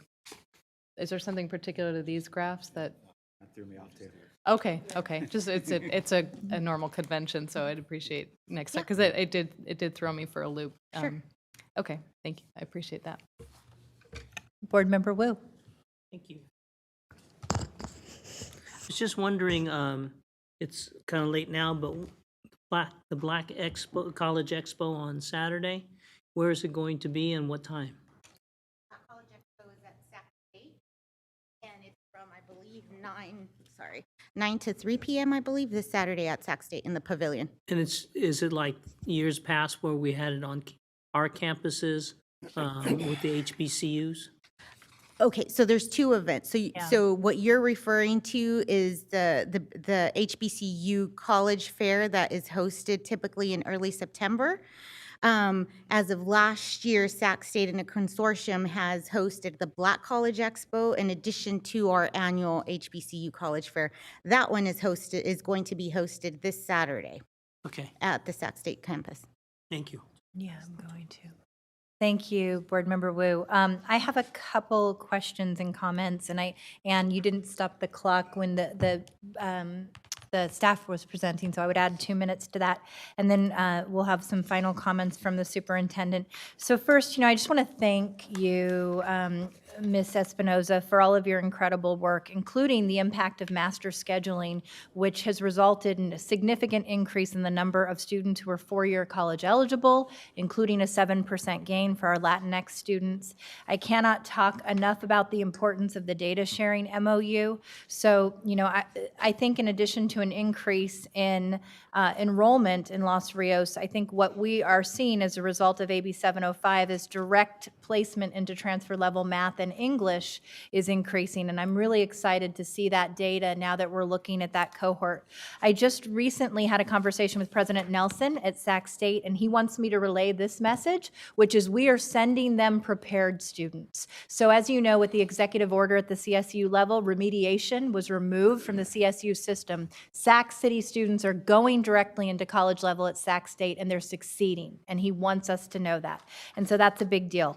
I do want to say a couple things on the college eligibility packets. I would like to suggest that if they are not going directly in the mail to families, that we include some sort of promise or pathways form that families sign that acknowledges receipt that students would bring back. I think that's simple. I've seen that as a best practice in other districts. It'll be helpful to our amazing college ambassadors. I also want to suggest that we incorporate a cost of college calculator in our tools that we're developing and on the website. I'll tell you, I have one at the Campaign for College Opportunity that we've developed. I'm concerned that this chart that we're looking at that's showing a decline in CSU enrollment is a direct correlation to a free tuition promise at community colleges. And when students are hearing that, they're quite possibly undermatching. I think we're seeing this. And so they need to know with the cost of, total cost of attendance calculator that actually it will be an increased time to degree, if you look at historical trends, and that time away from the workforce and increased time to degree will result in a more costly education, even with the free tuition at community college. We have to empower students with that information. So I'm really hoping that we can incorporate those things and looking forward to working with you to do that. And then I just finally want to say I'm so grateful to the work that we're doing to push our college-going culture down into the school district at all levels and for families, and all of the tools that we're putting in place, such as the California College Guidance Initiative, to simplify our ability to track progress and identify when students are off track. So Superintendent Aguilar has a couple questions or comments now. Thank you, President Ryan. I realized that because we had some slides that focused on FAFSA, that there was a lot of interest in that topic, and I promise that we can come back to you at a future date and just have a conversation about FAFSA. But I wanted to just finish off this conversation with this image of our Performance and Targeted Action Index, because I want to be able to recognize as a board how difficult this work is, and really that the application piece is just one element that we're monitoring. Our focus on student achievement is reflected in this element of our index, in that if you were to ask Principal Kirkland whether it's easy or difficult to, for example, focus on increasing the population of students that is eligible, competitively eligible, which is in that second column. And competitive eligibility, as you know, is usually defined as having 19 A to G units, not 15. So imagine being a high school principal leading wonderful staff trying to think about how do we increase the percentage of our seniors who are on track and will graduate with 19 A to G units is no easy task unless we're focusing on student achievement.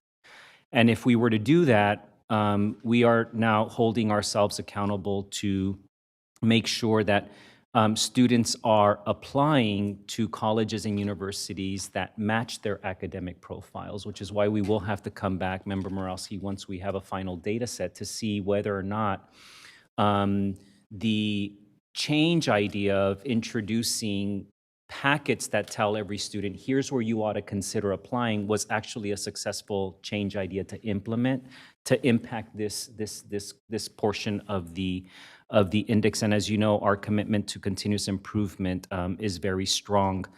Because Ms. Espinoza talked about this being a Gates-funded effort, we will be part of a white paper from the Gates Foundation on this effort that we've now embarked on. But I just want to make sure that everybody focuses on how this is part of a comprehensive initiative and effort to make sure that we have fewer students who are only eligible to apply to a community college, more students who are eligible to apply to more colleges and universities, at increasing that pool of eligible students, and then monitoring whether or not those students are applying to matched schools, not as a requirement, but certainly as proof that we are exposing and informing and empowering our students with valuable information. So we will dig in very closely at our data set once it's complete to try to better understand why it is that we're seeing an increase in community college application and enrollment and a decrease at four-year colleges and universities, and whether it is impacted by your instincts around the College Promise Initiative as well. And we look forward to coming back with that report. Thank you, Superintendent Aguilar, and thank you to all of the staff who've contributed to this wonderful work. And I am so encouraged by seeing many of our alumni coming back and contributing to promoting a college-going culture with our youth in Sac City Unified. Continue the great work. Thank you.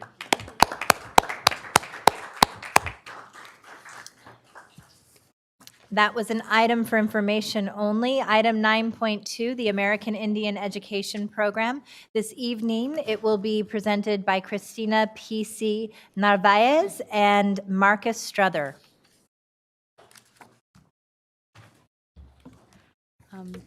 Respected board members, President Ryan and Superintendent Aguilar, at this time I'll invite the youth to come up and they're going to perform their song. Lovely.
Thank you, guys. Thank you. Thank you.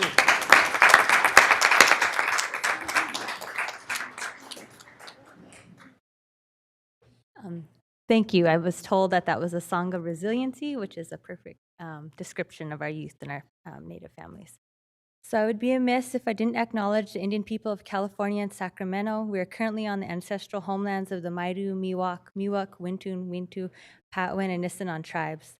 This land is rich in the history of survival, resilience, beauty, and tenacity of California Indian tribes. And I would also like to acknowledge our parent committee. Without our parent committee and our partners, this program would not be in existence, and we wouldn't have the programs that we currently have without their participation and their partnership.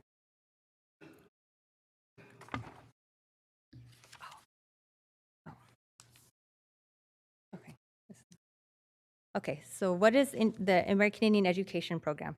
Our program is a federally funded grant, and it's funded under the Indian Education Formula Grant, and it's designed to address the unique and cultural, language, and educationally related needs of American Indian and Alaska Native students. And the overarching goal is to ensure that all students meet the challenging state academic standards. The data distinction. So this is a very important part that I wanted to focus on. So this is for the 2018-19 school year. And last year in the grant, we submitted 141 students that completed the 506 form. The completion of this form enrolls them in our program. And so that was only 141 students. And the programming and services that we provide are that we're talking about today are for those students. But the district currently has, and this is the data that gets reported out to the state, has 200, or for that year, had 235 students listed as American Indian only. And then there's also around 794 students that have checked American Indian at some point. And then this does not include students whenever I'm going to look and recruit for students who check yes to Hispanic don't show up in those counts. So the only way that we can get their information is if they come to us. So whenever we go to pull their data, they don't show up in there. And so that's an important piece to understand and know. And I think later on we'll talk about the 506 form and the requirements for that. And so the grant requirements. So the requirement is that they fill out a 506 eligibility form, and that form requires students that the student themselves, the parent, or their grandparent be enrolled in a federally recognized tribe. And so the history in California, the disenrollment, not the disenrollment, but then the termination of tribes, all of that, it's different in California. And so some of our students, California students, Indian students are able to enroll under, like they have the BIA forms that they can fill out or different things for eligibility. But if the student isn't enrolled in a tribe, sometimes they're deterred from filling out those 506 forms. And they request documentation from a tribal organization that they have it filled out. So sometimes it can be a harder thing for our families to have the documentation to provide to enroll by using that form. The grant requires that we have meaningful collaboration with local tribes, and the tribe that we work with is Built-in Rancheria, and we do often partnerships and things with them throughout the school year, and I don't know if they're here in attendance today. I don't think they are. And it requires that we have a parent-student advisory committee, and they must sign off on the grant, and we have a full functioning advisory committee. And the grant is applied for annually. And the funding changes depending on the number of students that we have enrolled. Budget for the 2018-19 school year was $29,386, and for the 19-20 school year is $35,000, $35,77. The program is overseen by one program associate, that's me, and I have additional job duties under various grants in the department, as I work under the Youth Development Department, and we have one per diem staff, and she works 15 hours a week. For this year, Title IV funding, this is new to this year, is allowing for additional tutoring for our students and allowing there to be tribal educators in the classroom at teachers' request. That's new to this year also. Objectives and measures. The objectives of our program are to increase knowledge and a cultural identity and awareness, and we're measuring that by focus groups and participation. Increase school attendance, and we use attendance data to measure that. increase academic achievement, and we use SBAC scores to measure that, and increase graduation rate, and it's just measured by the number of students graduating. So for the 18-19 school year, some of the services that we provided were a gardening and agricultural series using traditional knowledge and history, and this was a partnership that we did with the Intertribal Agricultural Council and the Colonial Heights Library and Wilton Rancheria. We did a book study with, we used native literature by native authors, and that was for our 7th to 12th grade students, and then during that time, we also invited our younger youth to come in and for homework help during this time, and that was a 5-week series. And the person who came in and helped us with leading the book study, he's a native literature professor at Chico State University, Calvin Hedrick. We had a summer program, and we did that in partnership with the Indian education programs, Elk Grove Unified, Washington Unified, and Wilton Rancheria. And that summer program was a week-long program, and for our K through 12 students. We also do tutoring and homework help using the provider Total Education Services. And for the 18-19 school year, each student that enrolled for services, they received 1 hour of tutoring per week. We also have a Native Youth Leadership Council, which you met today, and we were able to discuss some of the things that they do. We have field trips. So last year we had field trips to local colleges and universities. So they attended the American Indian College Motivation Day at Sac State, and they have a large college fair and career fair there, and we took students there, and we also took them to the Native Student Empowerment Conference at UC Davis, and that's hosted by the American Indian Recruitment and Retention Center. We hosted workshops for our high school students to discuss pathways and admissions to college, and we also did a 5-week scholarship writing series, and we assisted with application assistance. So the American Indian Recruitment and Retention Office came out and helped our students apply to college. We also have a back to school bash, which is in the beginning of the school year, and we do that in collaboration with our parent committee and the Volunteers of America. And at that event, every single one of our students who attend get a backpack for school supplies, and then get to hear about the services we have for the year and different organizations from the community. And we also do an American Indian graduation recognition in collaboration with the parent committee. Our parent committee fundraises throughout the year to provide gifts for our students at that time. We'll move quickly here. These are pictures from some of the activities we did last year. This is our graduation, our hand game tournament that they participated in at Sac City College in our summer program. And this is some of the data for the CAS scores for ELA. And so I wanted to make a distinction because I know that sometimes the data that we see is usually the reported out data for American Indian students, but this is the students, the enrolled AIP highlighted in red are for the data for the students enrolled in our program. That's for ELA. And in math, the data is much different from the students enrolled, identified as the American Indian, and then also performing slightly better than all students in the district. And then a chronic absenteeism rate, which is 2 times the amount of all students.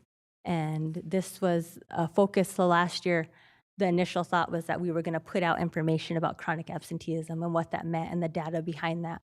And then we started hearing back different stories from our families about reasons why they're missing school. And a lot of them had to do with, like, some of them were attending ceremony and those things, the different, like, deaths in family, the different protocols around that and how many days they're meant to be at home and meant to be in ceremony. And there was a number of different things, and there was not a bad pushback, but there was a lot of discussion had about that. So one of the next steps that we have, we'll discuss what our next steps is into that is. And then our graduation rate, 87.5% of our students have graduated. And then our next steps. So we want to develop a survey that has a measurement of students' understanding of cultural identity and knowledge. We've been using focus groups and kind of relying on parents' information about what they're saying their students understand. So we've got to develop a survey that's directly for our students and the students receiving services and measuring that. And we're increasing the amount of tutoring this year with the Title IV dollars. Students will get the 2 hours a week We're going to focus on the curriculum, and I think in the summary, executive summary that I had produced, there was a report done by the Sacramento Native American Health Center, and curriculum was one of the highest needs for our students and the focus on that. And some of that had to do with invisibility of students and the lack of accurate history of Native students, and this is currently what they're learning. So one of the first things that we did this year when I came back from maternity leave in September was we came back and I started getting together documents ready for Native American Heritage Month. And so we put together a list of resources and do's and do nots and things like that that could go out to the school sites for this month, because the month of November tends to be, it's Native American Heritage Month, but then there's also the focus on the Thanksgiving that a lot of our, which is a choice that people use in their classes. So we sent out information about that. And determining reasons for absences of American Indian students. So this year, that's going to be one of our biggest focuses, is to develop a measurement tool to figure out why our students are missing school. And after that information, I'd like to come back and share that so that there could be, and if it is in regards to like cultural reasons and things like that, I don't know what the recommendation would be as far as a district would go, so much as there's an understanding of just knowing that this is something that our students are doing at that time. But I believe that's all that I have for today. Oh yes, and we're going to align with the Enrollment Center to assist with enrolling students in the program. Thank you. Do we have any public comments on this item? We do. We have a card from Emma Snuggs, and I don't know if this is maybe an error. We have two from Susan Morla on the same topic.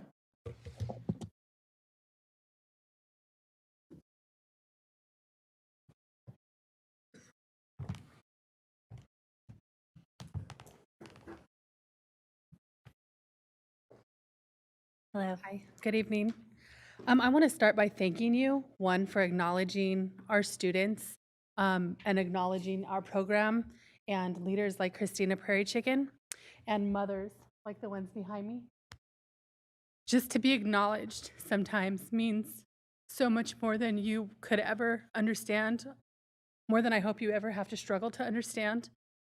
I want to start also by saying that I struggled to think about what I would say here today, and I thought about why that was, and that's because our children are up against so many barriers. Native American children and people in general are up against tremendous barriers. And so it's very difficult to narrow that down to a 2-minute conversation. But I would like to request, if nothing else, culturally competent training for trauma response in support of Christina Prairie Chicken and the American Indian Education Program here in SCUSD. We are in the most progressive city, in the most progressive state, in the most progressive country in the world, despite what the news may say. This school district, our school district, is a leader amongst leaders.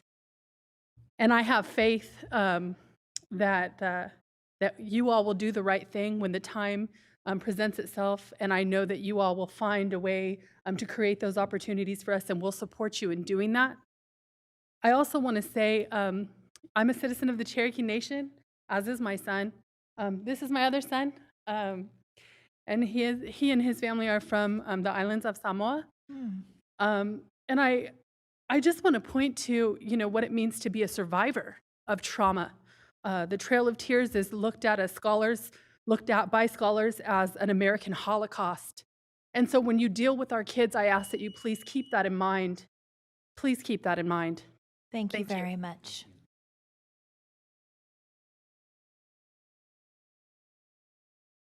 And are you combining two public comments? No, I'd like 2 minutes on each. Okay. If that's okay. So the first topic was, is there any order that you'd like me to go in? So we can probably do 4 minutes, and you can just choose Go the into order. it? Okay. So the first topic I'd like to talk about is the asking for more funding and allocation of more staff time to assist Native students within Sac City Unified School District, our Native students. So our students in the American Indian Education Program whom are participating and connecting are thriving and gaining so much knowledge and a sense of community and literally becoming a family. We have high-achieving students, and a lot of credit goes to Christina Perry Chicken Narvez, the program associate. I can only imagine how it could change our students' lives, more students' lives, if we had more time allocated to this program. These are only three of the students that three of the 5 students that I have within Sac City Unified School District. I am a mother, I'm an auntie, I have lots of family within Sac City Unified School District, but I feel like all of our students can't be reached because of time. I am part of the parent committee. We spend numerous hours together trying to figure out how can we go to back to school nights, how can 3 or 4 or 5 of us parents go to all these back to school nights and reach these Native students and the parents, but time doesn't allow it. We all work full-time jobs, some of us 2 jobs, to support our families. So my ask again is for more funding and allocation of staff time to assist the American Indian Education Program and our students. The second topic was the absenteeism of our Native students. It was touched on a little while ago. My ask is to make cultural ceremony and events for our Native students an excused absence. My children participate in ceremony on an ongoing basis. Ceremony for us is our way of life. It's prayer, community, language revitalization, dance, spiritual, in some instances the coming of age, and learning and carrying on a culture, songs, stories, and tradition that some people thought they destroyed. It hasn't been long that we natives have been granted the right to practice our traditions and cultures without being against the law or having fear of being arrested or worse. My children have been identified as truant on many occasions. I've lost count due to attending ceremony and that reason not being excused. The threatening language in the letters that I receive of my students not being on track for graduating and failing out of school, I feel is an effort to deter parents in this situation of ceremony from taking their kids to ceremony. I myself have looked at it like I need to keep my kids in school because of the fear of what's in that letter. I grew up knowing better, though. I know that our ceremony is what it is, and it needs to be, and it always will be. The other issue aligning with this is being denied homework from teachers because the absence is not excused. Luckily, I have high-achieving students whom can afford the loss of homework and the days out of school without being excused, but this isn't the case for many families. Our way of life is extraordinary and important, and I'd like you all to know that. So excusing our children for ceremony and cultural events and purposes is a priority for myself. I will tell you that I will still pull my kids out of school. All of my kids, I have 5 children. My cousins, my aunties, my uncles, everybody pulls their kids out. If we have an event, and our events are not planned. They're not planned, there's no flyer for an event. I've been told numerous times you need to bring back a flyer if you want us to put it in her file. There's no flyer for our spirituality or doing what we gotta do to pray and to be us as people.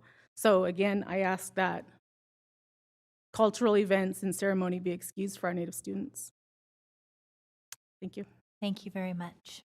Do we have any other public comments? No other comments. So with that, we're going to take board member comments. We have 10 minutes for board member comments on this item. And if you can please reset the clock. Thank you. Our first board member comment is from board member Morowski. Thank you so much for that presentation. I wanted to ask, do we have recommendations in terms of adapting our curriculum to reflect more accurate historical representations, or has that been discussed or done? I don't know if it's been discussed prior, but I think that's a much larger conversation than right now. But I think there's definitely some recommendations, and I think that, and I know like Elk Grove, they actually really are a model for how they've worked with their American Indian community, and I know that when they've gone into their textbooks and things that they've used, they've actually invited the community to come in and review like the historical accuracy of the textbooks that are used for their students. So that's an option, but I think that, yes, I think that's something our committee, I myself would like to be a part of, and knowing and understanding, because I'm not as familiar with the curriculum, how it's run in the district and that sort of thing. So it's Well, just a statement then, I would be very supportive of taking a look at that, and I don't know what the correct advisable format is for that, but, you know, if you were to offer recommendations that could be communicated back to the board, things that we can look at in terms of reflecting our history that sometimes people don't want to take a look at, but we need to. I can also say we can definitely sit down with Christine and Matt Turkey and spend some time with the academic office and see what we need to do to further address this. I think bringing in community, as Christina stated, is going to be of high importance for us. So I think there's just an opportunity for us to really dig deep. So getting with our academic office will be first priority for myself and Christina when we return from break. Wonderful. so much. Well, I would love an update on that when you're, when you have something to move forward with. And I just wanted to recommend to my fellow board members and to the community an exhibit at the Crocker Art Museum. It's extremely moving. It's called When I Remember, I See Red, American Indian Art and Activism in California. And it's on until January 26th. So if you get a chance to see that, it was extraordinary. So I would recommend it. Thank you. the Crocker Art Museum gave our program tickets to all of our families with the option, wonderful. have the option of attending that, going to see the exhibit. Member Garcia. Yes, thank you. This was a very, I think, moving topic, one of the most moving topics I have read in my agendas thus far. So I also echo Board Member Morawski's comments in terms of really looking at curriculum. I think at the state level, this conversation has already started with the Instructional Quality Commission, the IQC. So they're already talking about this, but we don't always need to wait until the state makes decisions, right? So we can go ahead and do our own work. But one of the things that really jumped out at me in terms of the data was the high rate of chronic absenteeism. So quickly trying to figure out sort of reasons why, but understanding that there are very important cultural days in this community, trying to figure out what authority do we have as a school district or as a board in order to reconcile that, right?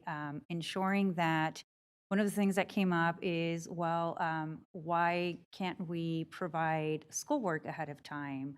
I think we have a policy if kids are gone for more than 2 or 3 days, we can make arrangements where our teachers, but trying to figure that out so that it's not a burden or it's not something that you have to demonstrate that you are going somewhere. I recently took my girls out of school because we had to travel abroad for a family emergency, but I asked their teachers if they would recommend any homework that they can do while, during this trip. So we need to figure that out, I think.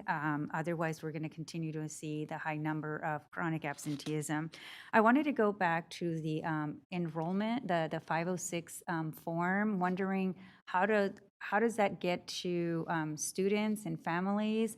How are we very proactive about ensuring that this form gets signed? What are some of the barriers? I know you mentioned the documentation, but any other barriers that we can maybe help out with? Because the more participants we have, the more dollars we're able to draw, right? So just trying to work out all those pieces. Okay, thanks. So we have several different methods of, so at all of our big events, so like the events when we give out all the school supplies, our graduation events, those events we're always recruiting and allowing them to fill out forms during that time. And it can happen during a year-round process. And then we do one big mail out once a year too. And that one's like just a mailer, and it has information about the program and provides them the form and then the envelope to mail it right back. And then we also do it through email.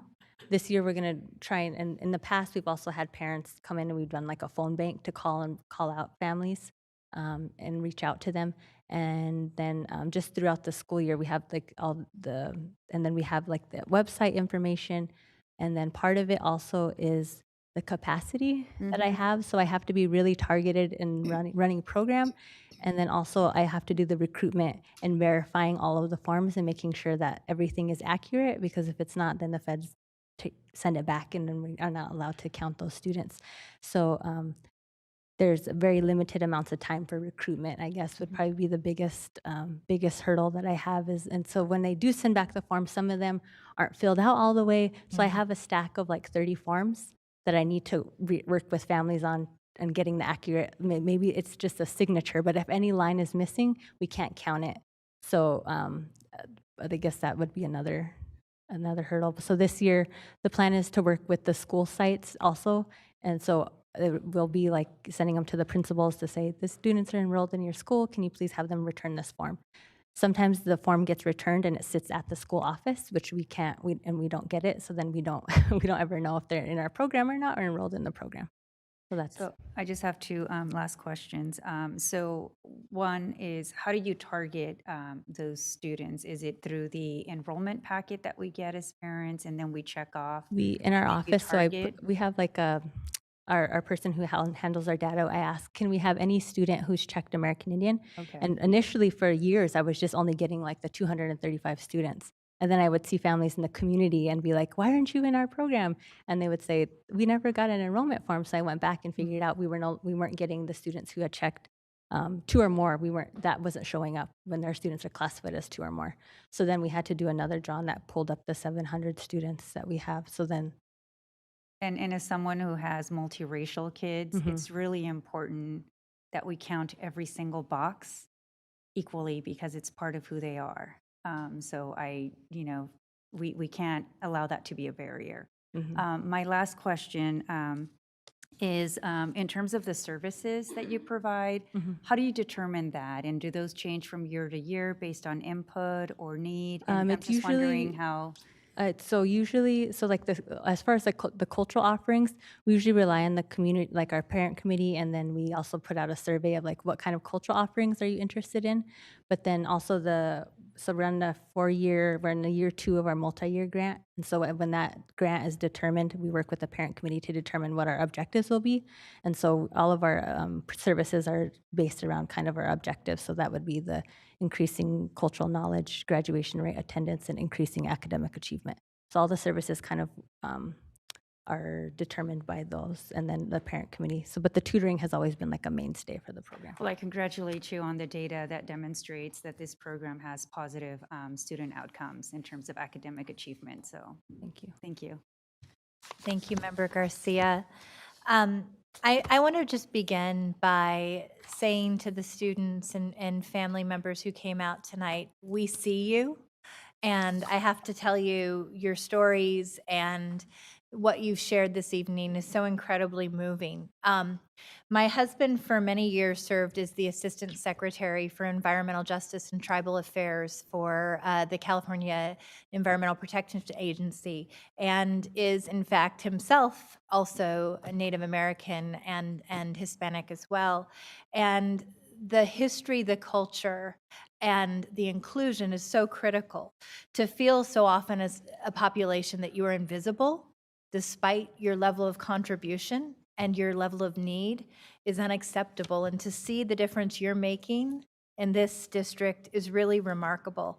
And I want to also just say, Christina, in the agenda, you're listed as Christina PC. Christina Prairie Chicken, that is beautiful. That is who you are. And I want to acknowledge that as well. Thank you for lifting student achievement through the program and each of the markers that we looked at, from English language to math. I do have one question because it was a variation that I thought was interesting. In terms of high school graduation rates, I noted that students in the program actually, while performing slightly better than all students in the district, are performing lower than American Indian in general. And can you speak to that? And I was also like that point threw me off too, but I do know that it's 2 students and one that had left the district and then I one that's see. It was a very currently, yes. small N Mhm. population. Yes. That completely makes sense. And then finally, my last comment is, I don't know if you saw, but the state legislature is calling for requests from proposals from students. There ought to be a law. I really love this idea of, is there an ability for the state to provide some sort of exemptions for cultural ceremonies for our Native students so that in fact they are not penalized for missing school by virtue of celebrating their culture. And I would encourage you to consider putting in that bill idea. It looks like we have no more board comments at this time. Thank you so much for your effort, and thank you to each and every one of our students and family members who came out tonight. Thank you.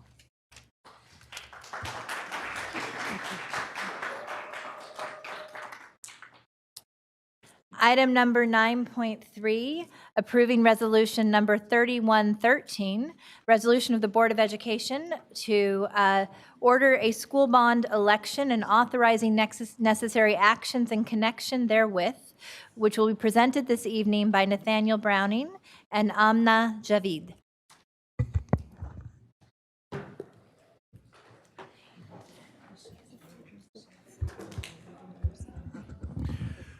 Good evening, President Ryan, Superintendent Aguilar, and board members.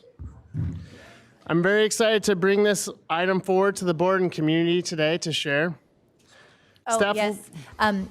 Nathaniel, can you wait one moment so we can have individuals clear the room and we can hear? Okay, please go ahead. Tonight, staff will be presenting an opportunity to bring additional resources into the district to modernize learning spaces that will enhance teaching and learning, increase campus safety and security, and improve curb appeal in our aging facilities. The resolution before you this evening is to place a $750 million general obligation bond on the March 2020 ballot.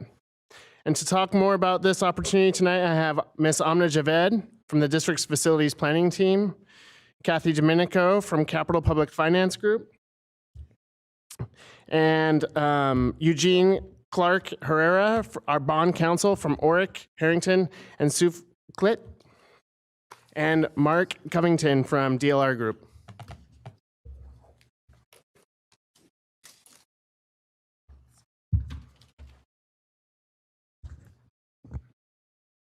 Good evening, members of the board and Superintendent Aguilar. Before we get into the details about the bond that's in front of you, I want to just briefly discuss the district's current bond program, which includes measures Q and R. Both of these measures were passed in 2012 by voters. Measure Q is a $346 million measure, and the projects that are completed under this measures includes core academic renovations and modernization and repair projects throughout the district. Measure R was a $68 million bond, and the majority of the bulk of the work for this measure went to the creation of the district's central kitchen. The central kitchen is currently under construction, scheduled to be completed next year. As shown on the slide before you, both of these measures are reaching their end. This prompted the district to solicit an RFP for facility master planning services this past spring. During this process, DLR Group was selected to complete the work. Mark is here to answer any questions you might have regarding the facilities master planning processes. The work began on July 1st with the facility condition assessment. The facility condition assessment consists of assessing all of the district's facilities and buildings to determine what their repair needs are. This is part 1 of the facilities master plan. Part 2 of the facilities master plan just recently started, and that includes the planning process of the facilities master plan, which includes the creation of an educational specification document. That process is currently underway. To go into more details about what is an educational specification document, it is a design guideline that is to be used by school design professionals on how to design educational facilities that are in alignment with the district's educational goals. To summarize, an ed spec is a document that helps answer the design question of how does form meet function? Or in other words, how should school facilities be designed so that they help to enhance the delivery of the education that is desired? After the educational specification process, we're going to have a series of community meetings that will occur right after holiday break. And the facilities master plan will be completed in its entirety next spring. The previous facilities master plan that was completed in 2012 showed a district-wide facility repair needs of over $2 billion. The facility condition assessments that were completed this past summer shows the need has grown to over $305 billion. This figure will likely increase once more components of the facilities master plan are completed. And lastly, I want to point attention to the link that's below. This is our facilities master plan website. I encourage everyone to go visit it just to get more updates on the whole process. It will be actively updated as more components of the facility master plan are completed. And with that, I want to turn my attention to Kathy Domenico. She's going to go over the details of the resolution that is before you. Thank you. So as Amna was mentioning, there's about $3.5 billion of facilities repairs and upgrades that have been identified as we move beyond the Measures Q&R program into really the next phase of the capital plan. And to really get a handle on what the community felt with regards to this type of need and whether there was support for funding of capital projects, the district engaged a firm called True North Research to actually conduct a public opinion survey. The survey evaluated the concept of a general obligation bond as well as several different types of projects to see the community's tolerance and desire for that type of project. The poll included almost 700 participants on a random survey based on the likely voters for March and November of 2020. And the district had actually substantial support, over 60%, in favor of a potential bond based on a specific ballot test. And in a couple moments, I'll share with you what that ballot question really looks like. With a threshold of 55%, indicators showed support for a general obligation bond. There are some key areas of support with regards to projects. The master plan itself will identify really the implementation plan. A survey really helps guide us on how we can craft the language related to a bond project list to allow for projects that are desired by the community. So that's really what we're looking at here. So this is a little bit different than what the master plan is, which is diving into the details and actually putting forward an implementation plan. What we were looking at is what are the global projects that would be included in a bond project list. The top area of support is STEM or STEAM, the Science, Technology, Engineering, Arts, and Math program, and facilities to support that program. Career technical education and facilities in this situation to support that program. Rebuilding of older school sites, and honing in a little bit on equity among sites. And I think that was actually an important key message that came out of the survey, and also out of a lot of the discussions internally with district staff, is creating projects that would bring equity among sites so that they can deliver programs throughout the district. Technology and enhancing technology to support education, more on the infrastructure side is what we were talking about than specific devices, but creating the technology and the electrical improvements and the infrastructure improvements to support the curriculum. And safety and security, I think that kind of speaks for itself. What I do want to call out here, it's something interesting, is that safety and security actually came below some of these other topics. In some districts, I'm finding that districts are addressing safety and security, and so people don't feel like it's as urgent a matter as they previously did. So to the extent that you've been kind of addressing it along the way, maybe it's falling down the list a little bit. So what the poll looked at was a $750 million bond measure, and it tested that dollar amount within the context of a ballot question, which also included analysis of tax rates. So the $750 million is actually derived from a tax rate of $50 per 100,000 of assessed value. If we were going to keep that tax rate and issue bonds over a 10 to 12-year period, we could generate about $750 million. As you recall from Measures Q&R, bonds are issued in series over time. It's not that we issue them all at one time. So this is a concept of how the bonds could be delivered and maintain that tax rate promise. I missed And I am going to point out that's 25-year bonds. So that is well within the useful life of the projects to be contemplated. If there are shorter-term projects, the district would actually look at the structure of the bonds and retire principal early so that you're not amortizing some of those technology, even some of the infrastructure projects that have a shorter useful life. You don't want to finance them over 25 years. We would actually, as I call it, front load the principal repayment like we've done with Q&R. And I'm going to have, at the end of this, I want to bring up something kind of exciting about Measure R. The proposed ballot language, this is quite similar to what was tested. There's some tweaks to the language based on some of the findings of the survey, but this is the 75-word proposed ballot statement that would actually be seen by the voters. So when they go to the polls, this is the statement that's in front of them. But is part of a general obligation bond measure, voters are also approving specific projects. And so the bond project list includes various components in these various project categories. And that was, again, you can see it follows what was supported by the community as determined by the survey. So, Nathaniel, I want to turn it over to you for next steps, but before we do that, I would like to take a brief intermission from the crux of the presentation. Your district had a bond sale today for Measure R, and you had a very successful bond sale for Measure R, and I was so excited, I just have to take the opportunity to tell you, you ended up with an all-in true interest cost that includes all your issuance costs of 2.95% on 30-year bonds. Think about your mortgage, think about what you pay on a mortgage. So I just want to congratulate you on a very successful bond sale, and your staff, led by Rose, did a fabulous job in putting all that together. So congratulations on that. Sorry I took an extra time. And with that, we have a few next steps. Tonight, we ask that the board approve the resolution before you in order to qualify for the March 2020 election. Afterwards, we will file the required documents to get the bond measure on the ballot.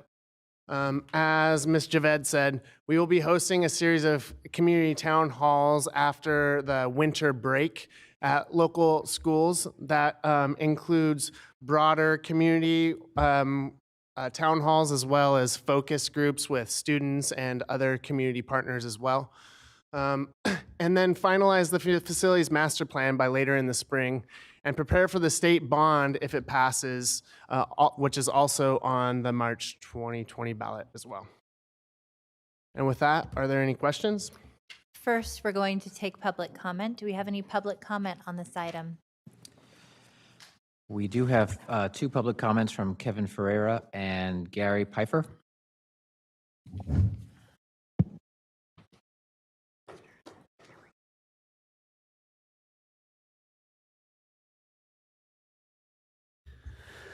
Good evening again. The building trades, we believe that the youth is our future and that they deserve state-of-the-art facilities with access to any career path to live their dreams. This bond will be an investment in our children as well as creating blue-collar careers in the building trades. We strongly support this bond, and we ask the board to do the same. Thank you. Thank you, Kevin.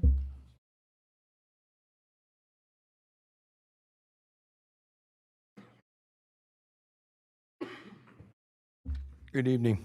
I stand before this body entrusted, just like many of you, with future education in this community. This is an impressive facility built by many of your former graduates of this school district. And I must commend Trustee Pritchett tonight for her, not only the resolution that was presented earlier, but her commitment to CTE and vocational education in this environment that we live in today, having just come from what we call contractor college today, which we had 30 former high school graduates that have chosen a career path in the construction industry attend the first of 5 modules.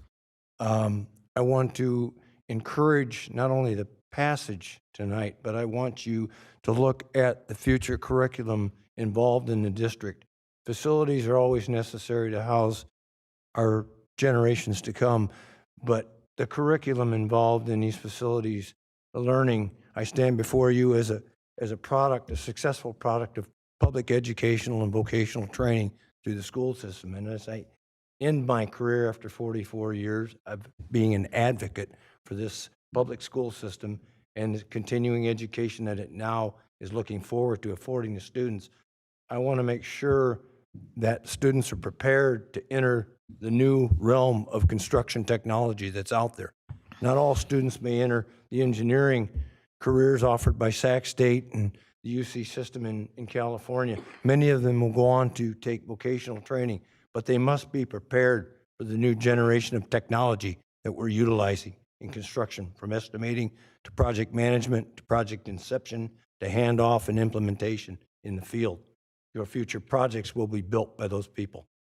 So I ask you tonight, please approve this resolution. Please Thank you move this very community much. forward. Thank you.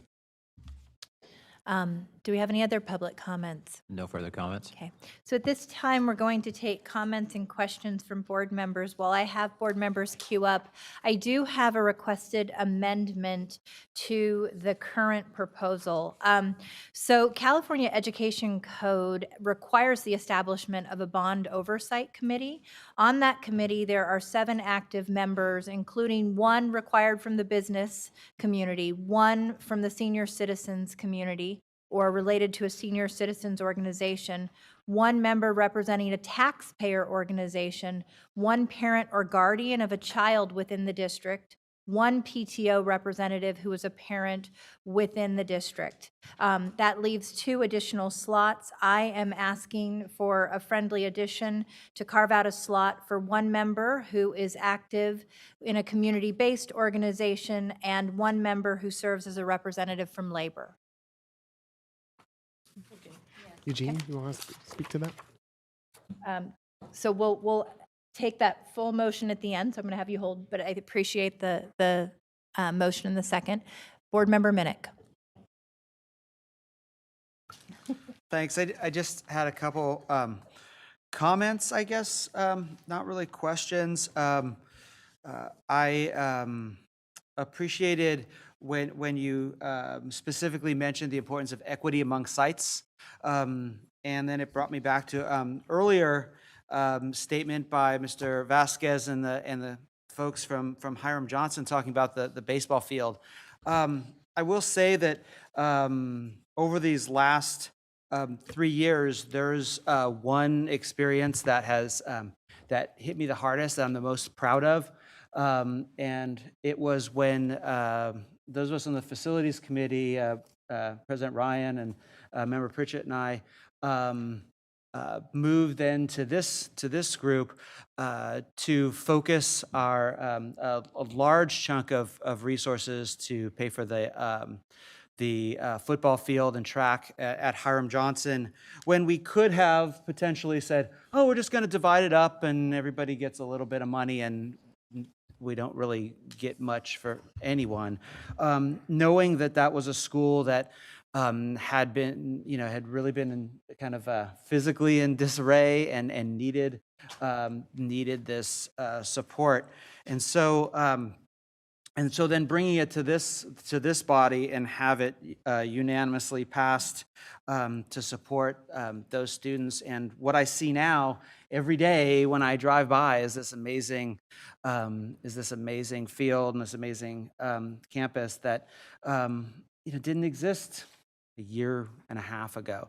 A lot of just that right there front and center made a big difference, and that was a huge moment for that I felt personally sitting on this board. And so as I went through the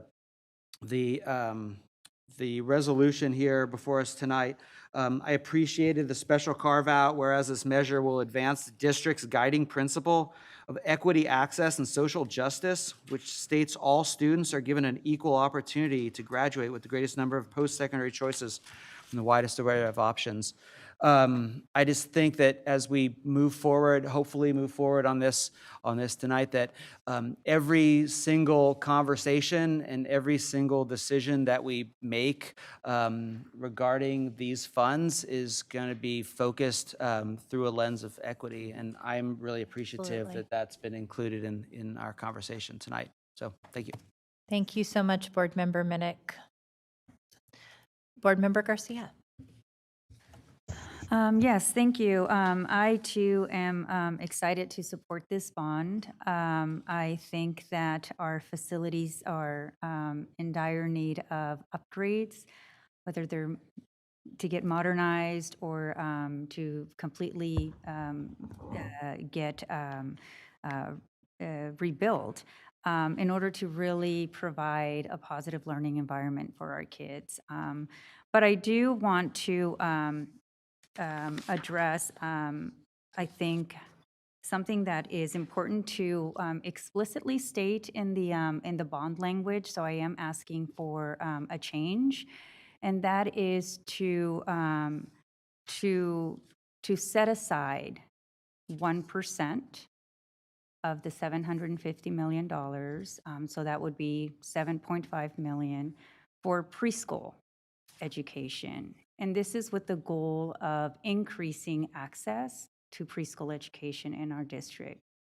Our district is doing tremendous work around early literacy, kinder readiness, and many other efforts that, quite frankly, we need to address them before our kids enter kinder. So one way to ensure that our district prioritizes that is by explicitly setting aside that dollar amount or that percentage.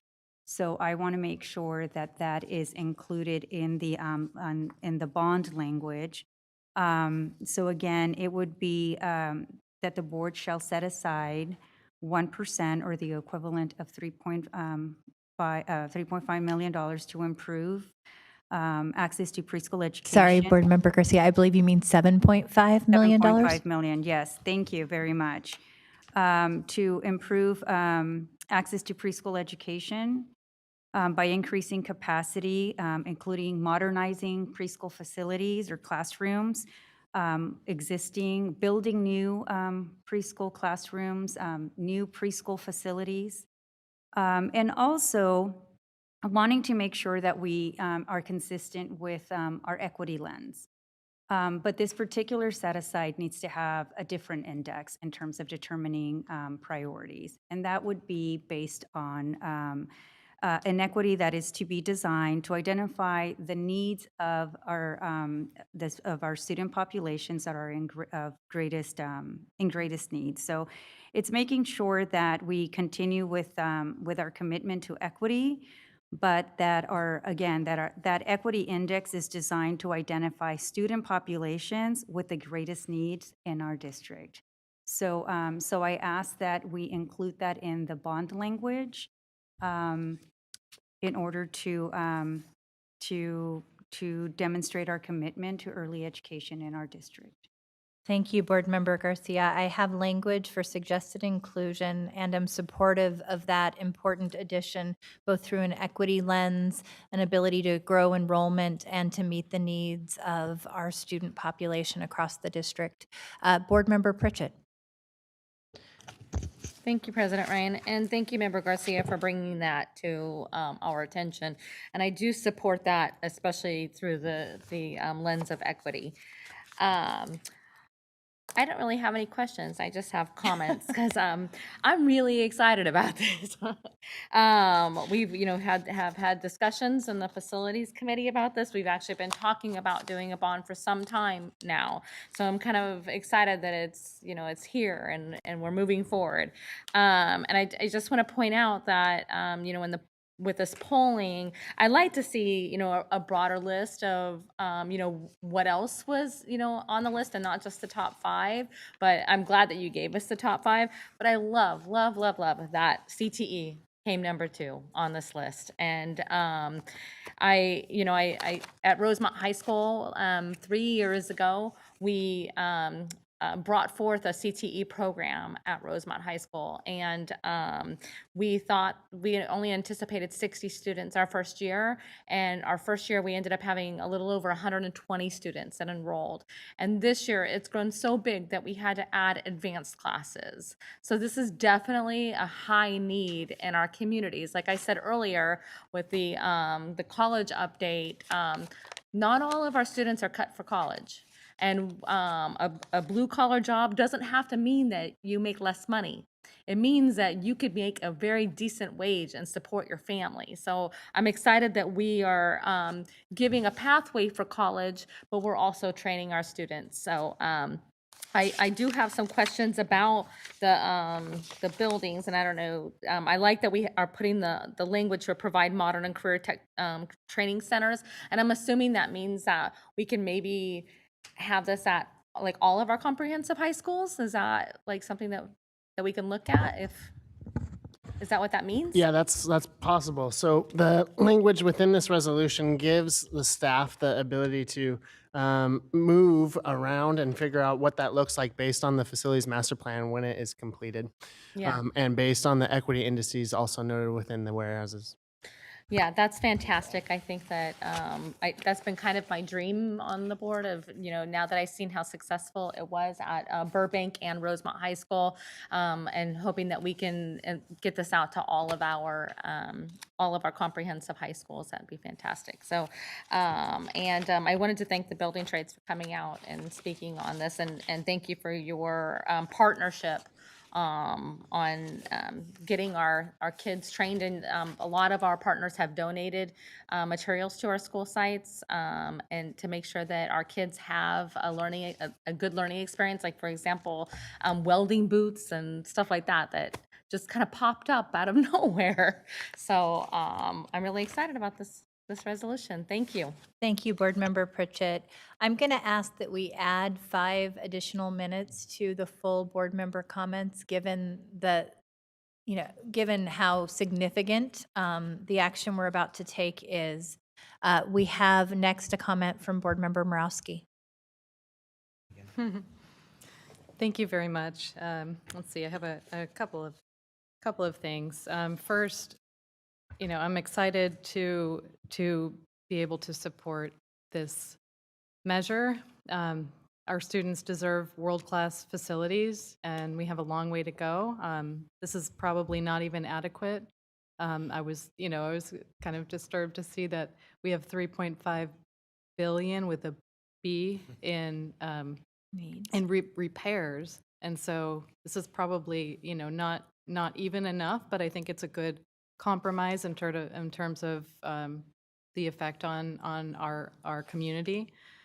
My understanding is that the way the project list is laid out, that this is flexible enough to accommodate a lot of different projects. So the board, in conversation with the community, will be able to decide and prioritize. So I just wanted to make that point very clearly, because going back to the timeline, and if you can pull it up, the district master plan is due, the final report is due in May. We're talking about putting this item on the ballot in March. And so one of my questions is, can you just address the kind of the timing issues and why that's not a problem? Or Yeah, Kathy. So I want to touch on a little bit of what you said about the project list and the flexibility, because it really does flow right into the timeline. The project list, and Eugene can expand if I'm missing something, but the project list was drafted with the intention of creating flexibility for the district to go through the master plan process, evaluate the community desires, have the board go through its own prioritization, work with that equity index along with this formulaic process for identifying projects in order to actually develop the implementation plan. So the project list was actually written with that flexibility in mind, to not preclude projects that may come out of the master plan from being implemented based on all of these various criteria. I find it actually quite common for school districts to do a master plan even after the bond passes. A lot of school districts are in a position where they can't fund the cost of a master plan prior to a bond. So it is actually not unusual overall for that master plan to come later on. Your district is in a position with an ongoing bond program to be able to fund that type of research and planning honestly, it's not always the case. Mm-hmm. So, and even if you go back to measures Q and R, the sustainable facilities master plan existed, but the other components were still in the developmental phase. So even back in 2012, we were kind of in this situation. Practically speaking, before you go to issue the bonds, which doesn't happen at the time of the measure, it happens slightly after, that's when we have project plans in place and we're actually developing the implementation plan. So I hope that answers your question. Yeah, I just want to be clear, and also for the community to be clear about, that we're doing things in the correct order, that we're not kind of cart before horse. Right. In terms of putting it on the ballot and then finalizing the facilities master plan. So I think what you're saying is that the facilities master plan will identify with more specificity what we need. We'll be able to prioritize from there, but the project list and the bond, the way it's drafted, will be flexible enough to accommodate those specific projects. Exactly. And may I also comment on March election and why that's a desirable timeline? Is that appropriate? So March, as most of you know, the state is also putting a school bond on the ballot in March. And that has a kind of a dual benefit to the school district. Number one, if we are able to successfully pass our bond, we can get our projects planned and in the pipeline for state funding, for state matching funds. As you probably know, Prop 51 that was passed, was that 2014, is already exhausted. And there's a backlog of projects currently at the state. So to the longer we wait, the farther we're down the line, and the state isn't releasing funds necessarily in a timely manner. So the farther down you are on the list, the longer you're waiting until you're getting your funding. And as you know, what's happening with construction costs are escalating rapidly. So if we're waiting to get funding, the costs just keep going up and you don't get as much bang for your buck. That's part A. Part B with the state school bond is they are going to be educating statewide on the need for school facilities. And we can piggyback a little bit on their efforts to educate our own population on the need for investing in school facilities. So it'll just help reinforce some of the messages that we would be communicating out. They are going to be communicating the same thing.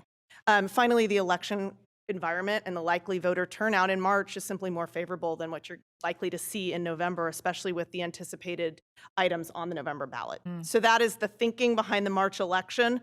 And although it's not perfectly in line with your master plan timeline, it's not really that unusual to have the bonds and the funding source.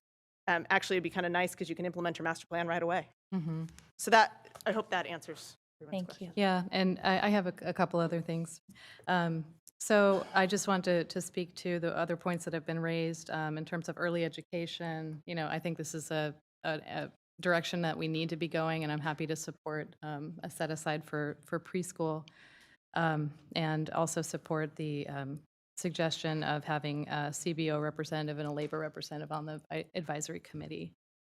There's one thing that I want to request to add to the project list, and you can tell me if that's the right place, but well, first I should acknowledge that in an earlier draft did not include or alternative transportation infrastructure, and I requested that be added, so I want to acknowledge that addition, and thank you very much.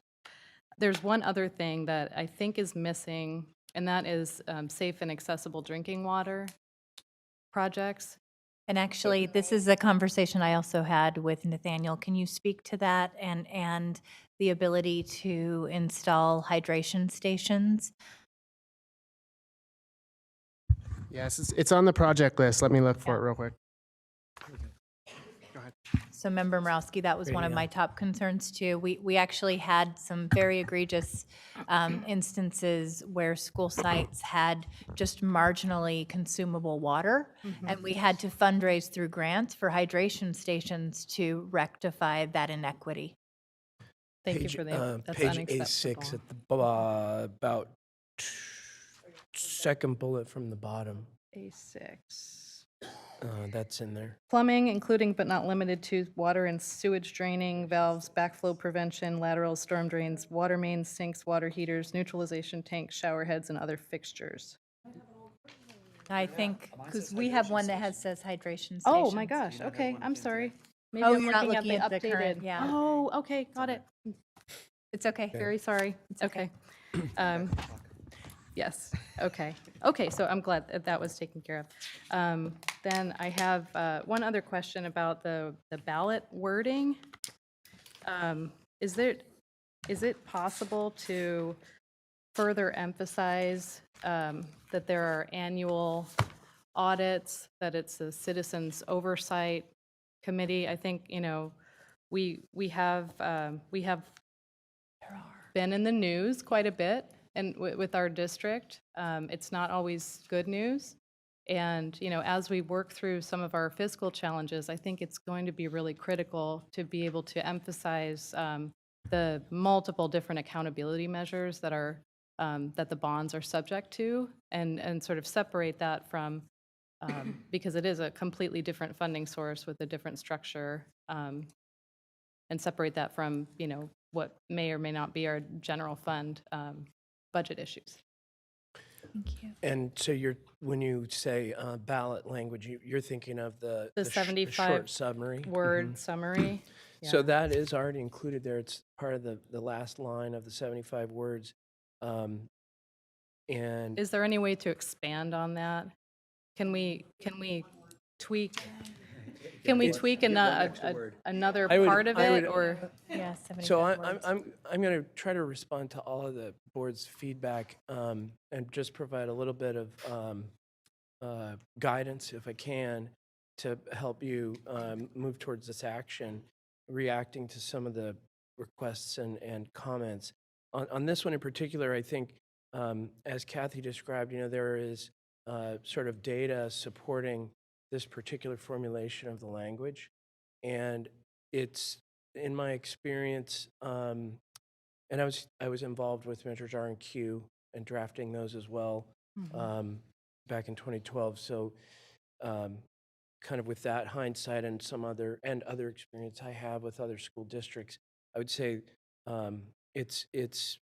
we tend to kind of not want to tinker with the formulation there in the 75 words because it has, like I said, support in the data.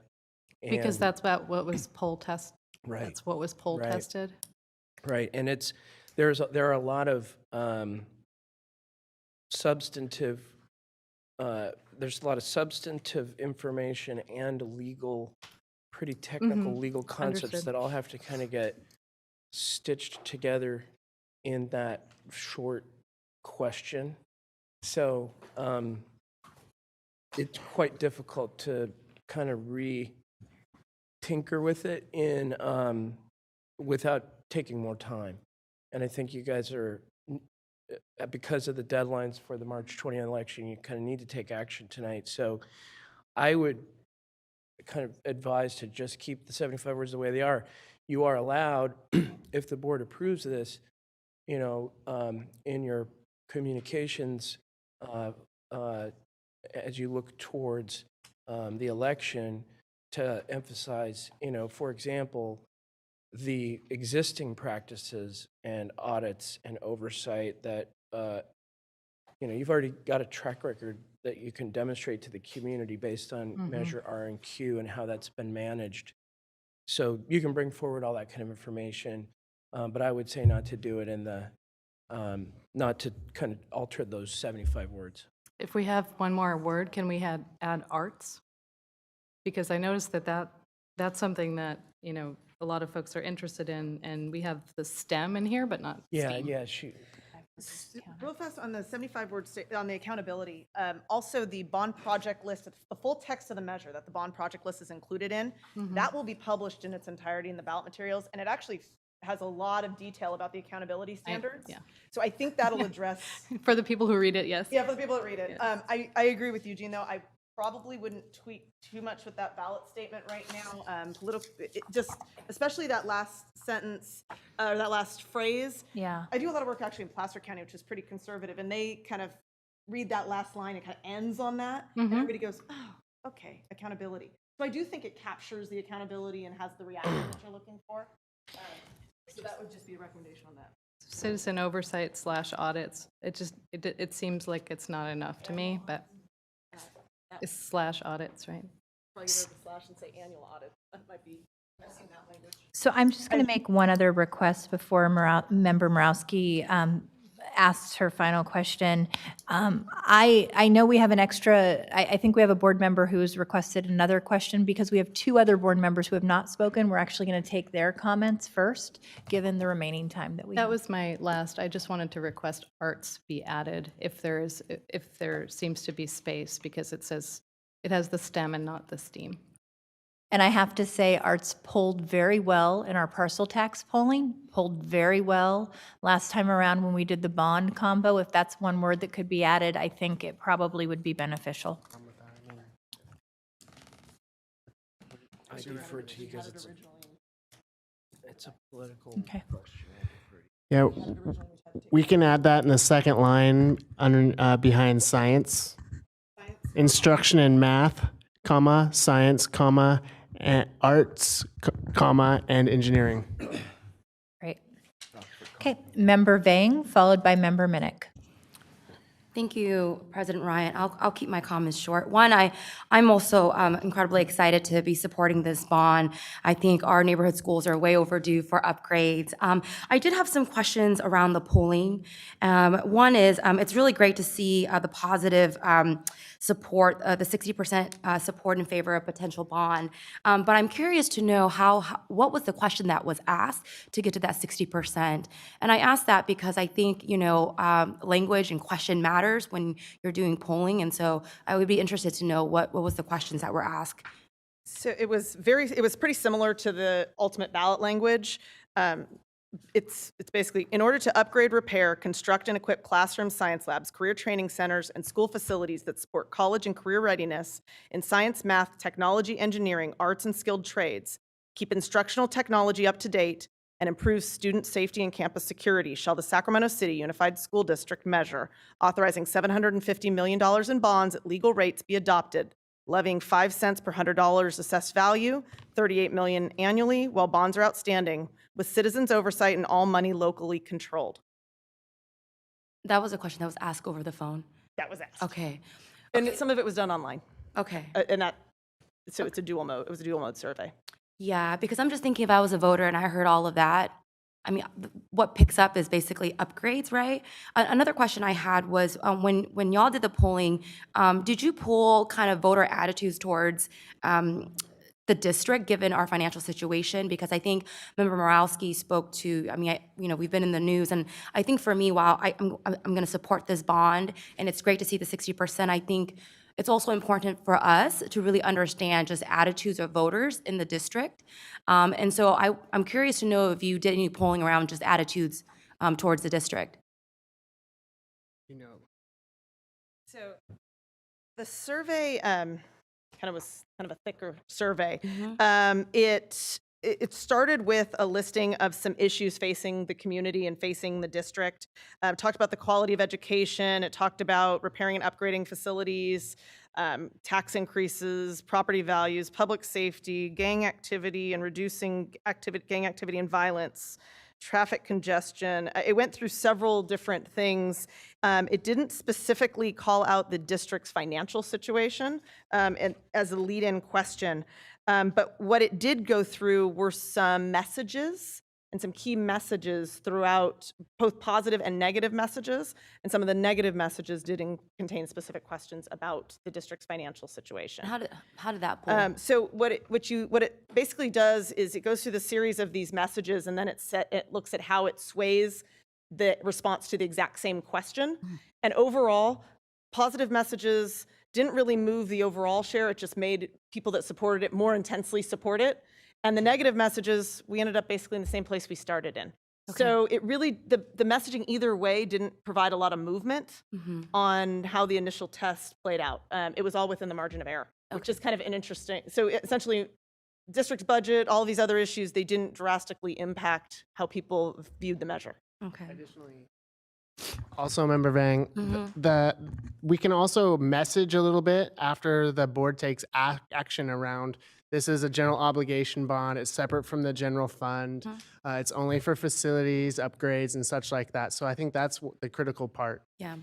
I just have one addition. I think Member Moralski kind of mentioned this. I think, with the last sentence, and I don't want to wordsmith, but I think it's really important that we mention anything, whether it's an annual oversight or independent, because I think it's, I want voters to be assured that, that we will have an independent, that we're going to have an independent citizen oversight. And so I would just recommend, even if it's a small tweak, whether it's annual or independent, I think that would make a difference. Secondly, I also just want to, say I support the amendment to make sure that we have a CBO in labor as part of the seat with the oversight committee. And I also support Member Garcia's request regarding is it 3.5? 7.51%. 7.5% for preschool facilities. And then the last thing I would also say is that, given that it sounds like, as I'm just counting my votes on the dais, that this is going to pass, is that March 2020, March 3rd is just around the corner. And that also means, while we only need 55% of the voters to vote for this, it's still going to be a heavy lifting from not just this board, but this entire community. And so I'm really encouraging and really just doing a call to action, really asking parents, community partners, our labor partners, really to help us, because even if this board puts this bond measure on the ballot, it's going to take all of us to get this to pass. And so, I'm really urging all our labor partners and our parents to get ready, because we're going to need your help to get this passed. Thank you. Thank you. Final questions from Board Member Minnick, and then I think we have a comment from Board Member Garcia. I just wanted to raise a little bit of concern about Member Garcia's carve out for preschool.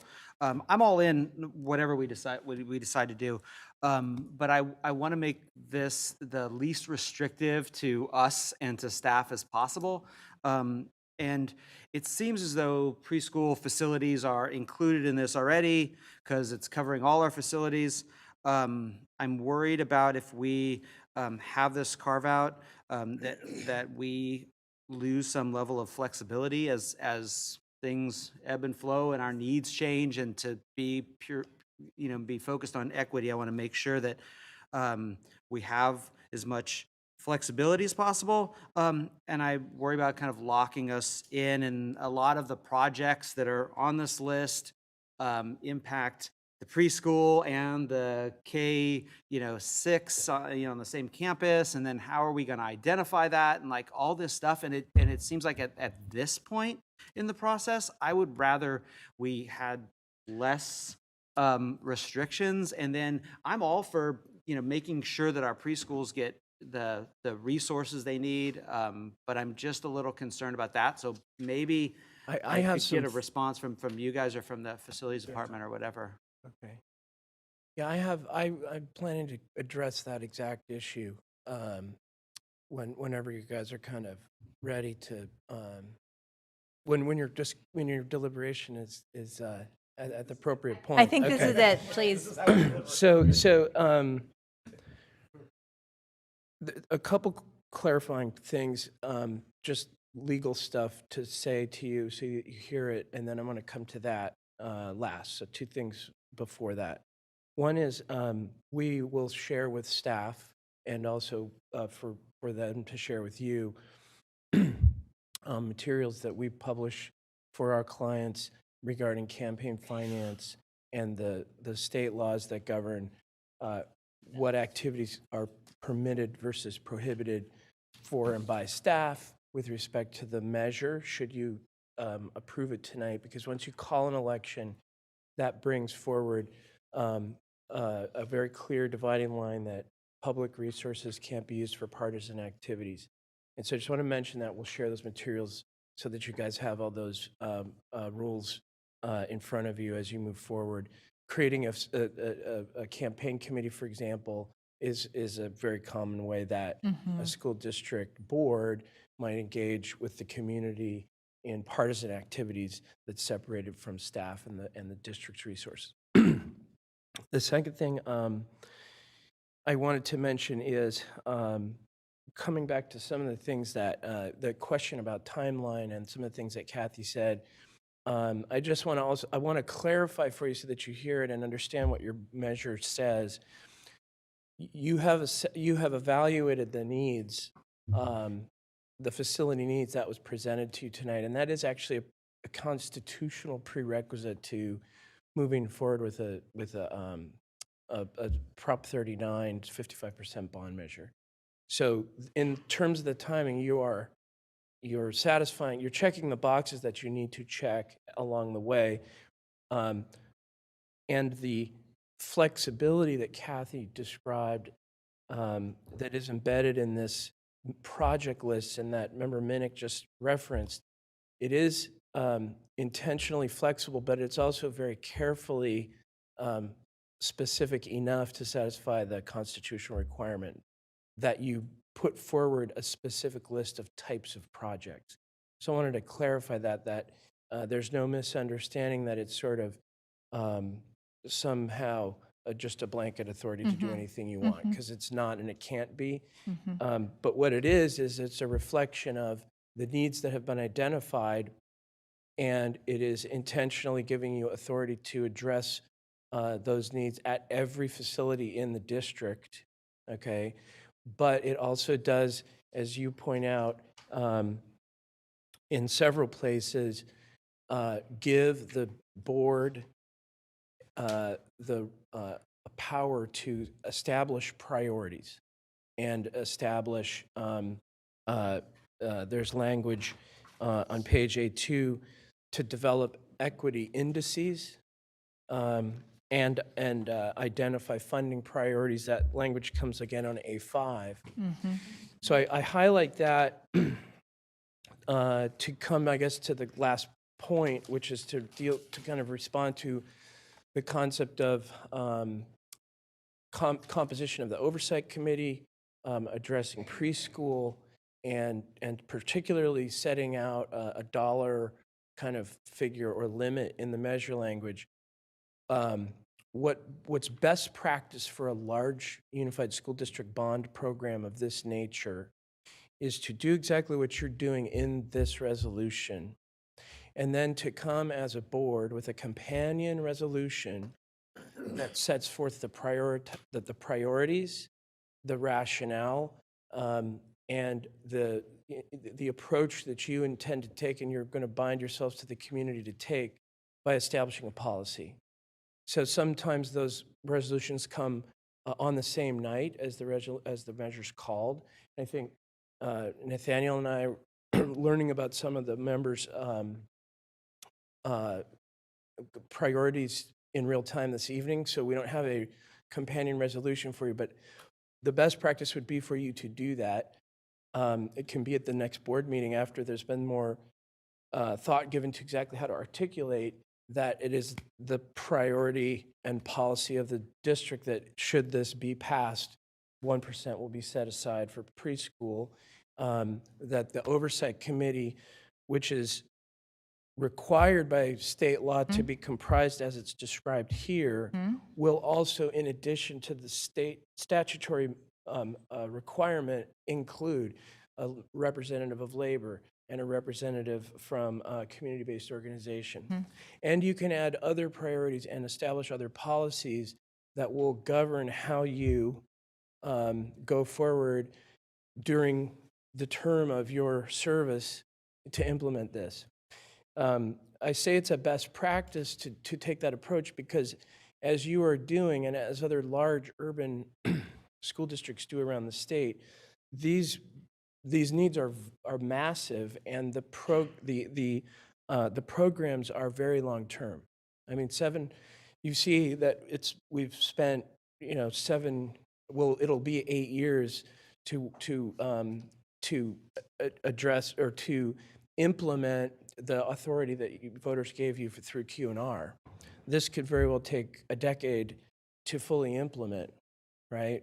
So you for that reason, it's intentional in the drafting that it be carefully limited so that it satisfies the constitutional requirement, but also carefully embedded with enough flexibility to give yourselves and future boards the ability to establish priorities and establish policies for how the funds will be spent over that long time horizon. Just to follow That up. makes sense. Yeah, that was helpful. So that companion resolution that you're talking about? Yes.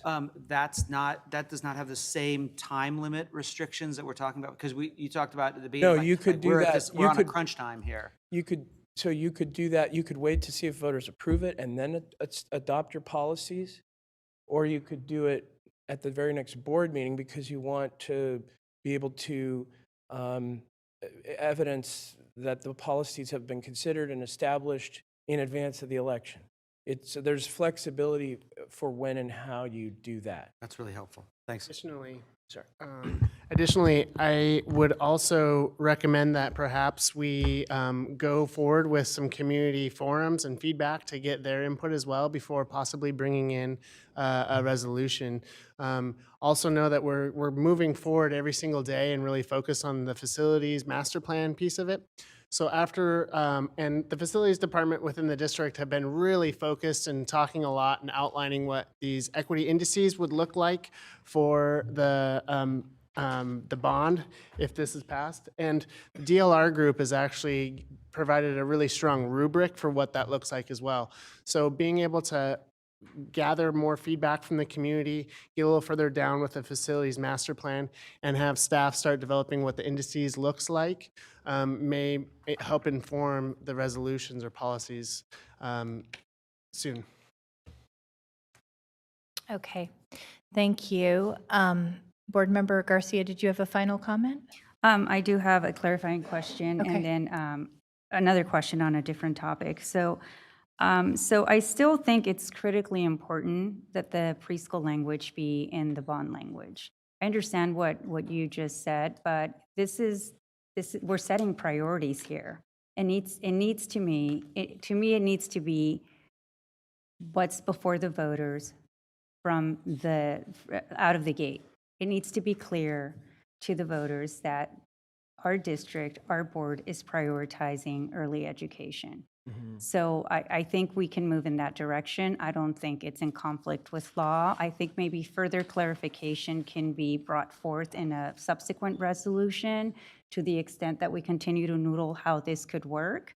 But I stand by my request, and that needs to be in the bond language. And I did have another question. I don't know if this has come up. I just heard about it this morning and talking with other districts relative to facilities as well, is whether or not devices for vaping detectors could be included in is an authorized purchase with bond dollars. So I know that that student safety and campus security systems is in something that's authorized. But as you know, that we have a growing epidemic of vaping, especially among our high school or young students. So I'm just wondering, moving forward, going back to a comment that was made earlier by one of our public commenters, looking back 7 generations, looking forward 7 generations. This is a 10-year plan, trying to figure out how to provide the flexibility for the district and the board to potentially include that as an authorized use of bond dollars as we continue to figure out how we're going to address vaping on our campuses. And it's my understanding that some of these detectors, they have to be put in bathrooms, obviously, which would require many detectors at a high school site, et cetera. So anyway, something to think about, but I just learned about this morning, so I forgot to mention it earlier. And on that note, I did want to mention that I had reached out on the allowable project list and confirmed because, our new normal is fires in the state of California. And last year we were looked to for school districts throughout the region determining whether or not they would close based on whether or not we were going to close. And yet we did not have air monitors at our school sites that gave us a baseline. I was able to confirm that we are able to, as an allowable purchase as part of this, purchase air monitors so that we can, I believe, be a leading school district in the state of California in monitoring the air quality at our school sites and developing a policy around school closures when unhealthy air days due to fires or other circumstances should arise. So Member Garcia, to answer the 2-part question, that will fit underneath the air quality monitors, which is on the top of A7. The top first bullet on there is HVAC systems, including but not limited to boilers, gas lines, control systems, automation systems, air quality monitors, chilling water coils, and control valves, etc. Additionally, the vaping detectors, it wouldn't be able to purchase as a standalone item, but if we were to retrofit a restroom, at that point we can install it. Because the monitors don't have a useful life that is long enough to purchase with a 25-year bond. But if it's part of and incorporated in a larger project, it makes perfect sense and is allowable. I just wanted to put it, just ask the question because we'll probably continue to, right, it'll continue coming up. This epidemic is getting, greater. So and it's hitting, I think, school districts just now. We're like in the beginning stages of this. Thank you. Thank you, Board Member Garcia. So I just want to confirm that while it is recommended that we develop a companion policy, and I would say we do that post haste because we have to instill in voters the confidence that we have a committee and will continue to think through strategic priorities consistent with what is outlined before us tonight, that we are able tonight to add to our oversight committee the 2 recommendations that I asked of the community-based organization as well as the representative from labor. We are able to add the provision pertaining to preschool, recognizing that how that unfolds beyond the language that we are sharing can be determined in the companion resolution that we'll put forward in the coming weeks. Okay. We are asking to add the word arts to the proposed ballot language. I do want to say the one other thing on that ballot language, and I'm not going to spend time wordsmithing, and if you choose not to find a way to put this in, I will understand, but there is not one place in this language where we say students. And I find that to be very troubling, even though it is only a 75-word limit. And so in the same way I would love to acknowledge arts, I think having students somewhere that this is connected to matters, if at all possible. With that, Wait, so are you saying we do include them? oh, sorry. Include the changes? Yes. Yes, Board Member Pritchett. Thank you, President Ryan. With that, with your proposed changes, I'm going to move to approve Resolution 3113. Do we have a second? We should have 2 motions. 1, conference to action. 2, Okay. action. Thank you so much. Do you? All those in favor? Okay. We can add the word students, or we can add the word art. You can only add one or other. And that's why I would like some direction on which way we want to go. I have another suggestion. I'm sorry. Instead of saying update older schools, you can eliminate the word older. I think it's redundant. It's a given. That's why we're asking for money. So that way we can accommodate both students. And I would suggest to upgrade student classrooms, et cetera. And then you can make room for arts, students in arts. Quality Like that, student to upgrade instruction student, or so it would be to upgrade student classrooms, labs, libraries, and learning technology. For In other quality words, student instruction, that would be a kind of another place to consider. I would. I actually think having Just have it students right up as the front. third word makes a lot of sense. Yeah, at the front. I think So- that's good. To upgrade student classrooms. Got it. Yeah, I'll accept those amendments. Can I ask, then I want to be somewhat precise in saying the amendments verbally so that Nathaniel and I can Yes, absolutely. type them in to the resolution that does get Okay. signed if you do. So I have these and I can provide them in writing to you. The amendment that we are proposing from Board Member Garcia, and this is in the full description, obviously, not the proposed ballot language, is the board shall set aside 1% or the equivalent of $7.5 million to improve access to preschool education by increasing capacity, including modernizing existing preschool classrooms, and/or constructing new preschool facilities. The board shall prioritize funding based on the use of an equity index designed to identify student populations with the greatest needs. And I can provide that copy. We are asking for the addition of student. And before you continue, I think I will add that on page A3 under limitations on use of bonds Okay, perfect. as a second full paragraph there. Great. And we'll use the language that you just described. Excellent. Okay. Under the proposed ballot language, the amendment that we're taking is to upgrade student classrooms, labs, libraries, and learning technology. And then we'll continue on. And where did we identify for arts? Technology for quality instruction in math, science, arts, and engineering. Okay. Can I suggest we say math, arts, science, and engineering? Math, science, and arts. Okay. So it's after the word science. What's the purpose? It's after. So math, science, arts, and engineering, okay. Okay. Okay. And then the final amendment is on the bond oversight Wait committee. 1 second, just for the record. And it's also to delete the word old in front of schools to meet current academic and safety standards. Older, yeah. Older.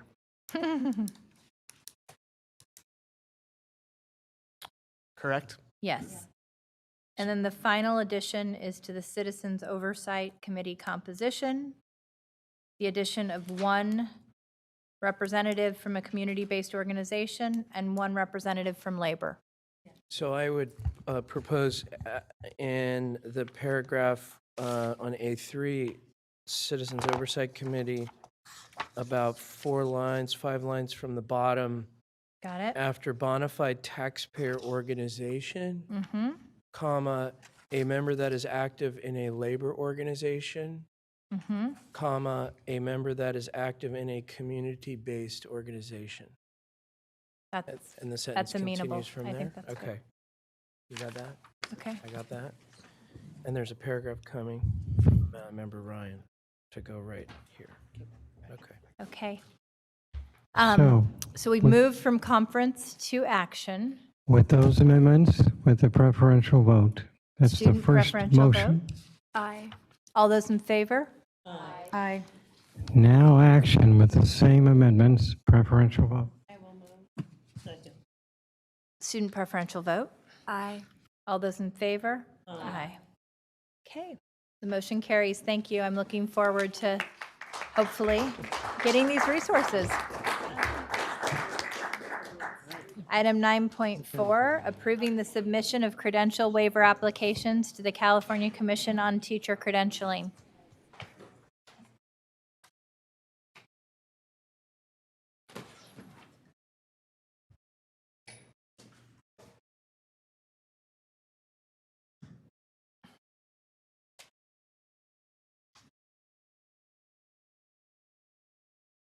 Good evening, Board President Ryan, members of the board, Superintendent Aguilar. My name is Concy McCarn, the Chief Human Resource Officer, and with me is Tammy Mora, our credential auditor, to talk with you about some waiver applications that we need your approval on to help keep some teachers in the classroom.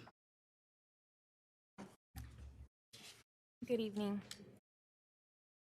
We're here to request the submission of the waiver applications to the California Commission on Teacher Credentialing for Education Code 44253.3, which allows school districts to waive a portion.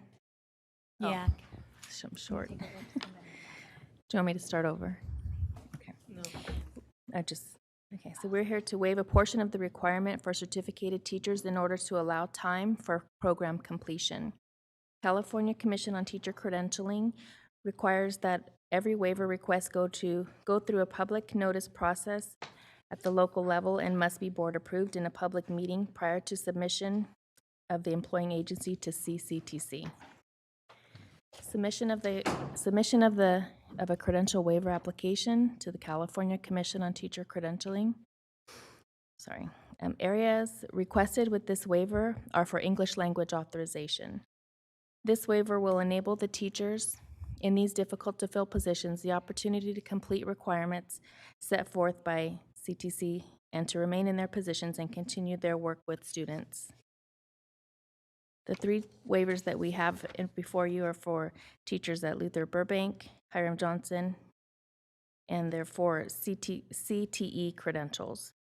For teachers, CTE credentials in arts, media, and entertainment, criminal justice, and law and social justice academy. So this is just a snapshot to show previous credential waiver requests that we've made and you've approved, again, to help keep teachers in classroom and just give them a little bit more time to complete their credential requirements. So with this, we recommend that you approve this waiver request and again, give the teachers just a little bit more time to finish up those requirements. Do we have any public comment? We have no public comment. Oh, okay. Questions from my colleagues? Nope. I have a motion. I have a motion. Motion from conference to action, 2-step process. Okay. All those in favor? Oh, wait a minute. All those in favor, moving from conference to action, student member. Board? Aye. Aye? Okay. Action. Motion moved and seconded. Student member? Board? Aye. There you go. Thank you. Consent agenda. Items, a motion to approve the consent agenda. Second. Yes, on all open session items. Okay. All those in favor signify by saying aye. Aye. Ma, you can vote? Aye. Thank you. Item 11, business and financial information, and October year-to-date suspension reports. We've received them. Item 12, future board meetings, December 19th, 2019 at 4:30, closed session at 6. January 16th, 2020, 4:30, closed session, 6 o'clock open session. With that, move to adjourn. We're adjourning to closed session, aren't we, or not? Okay. So, motion to adjourn to closed session is before the board.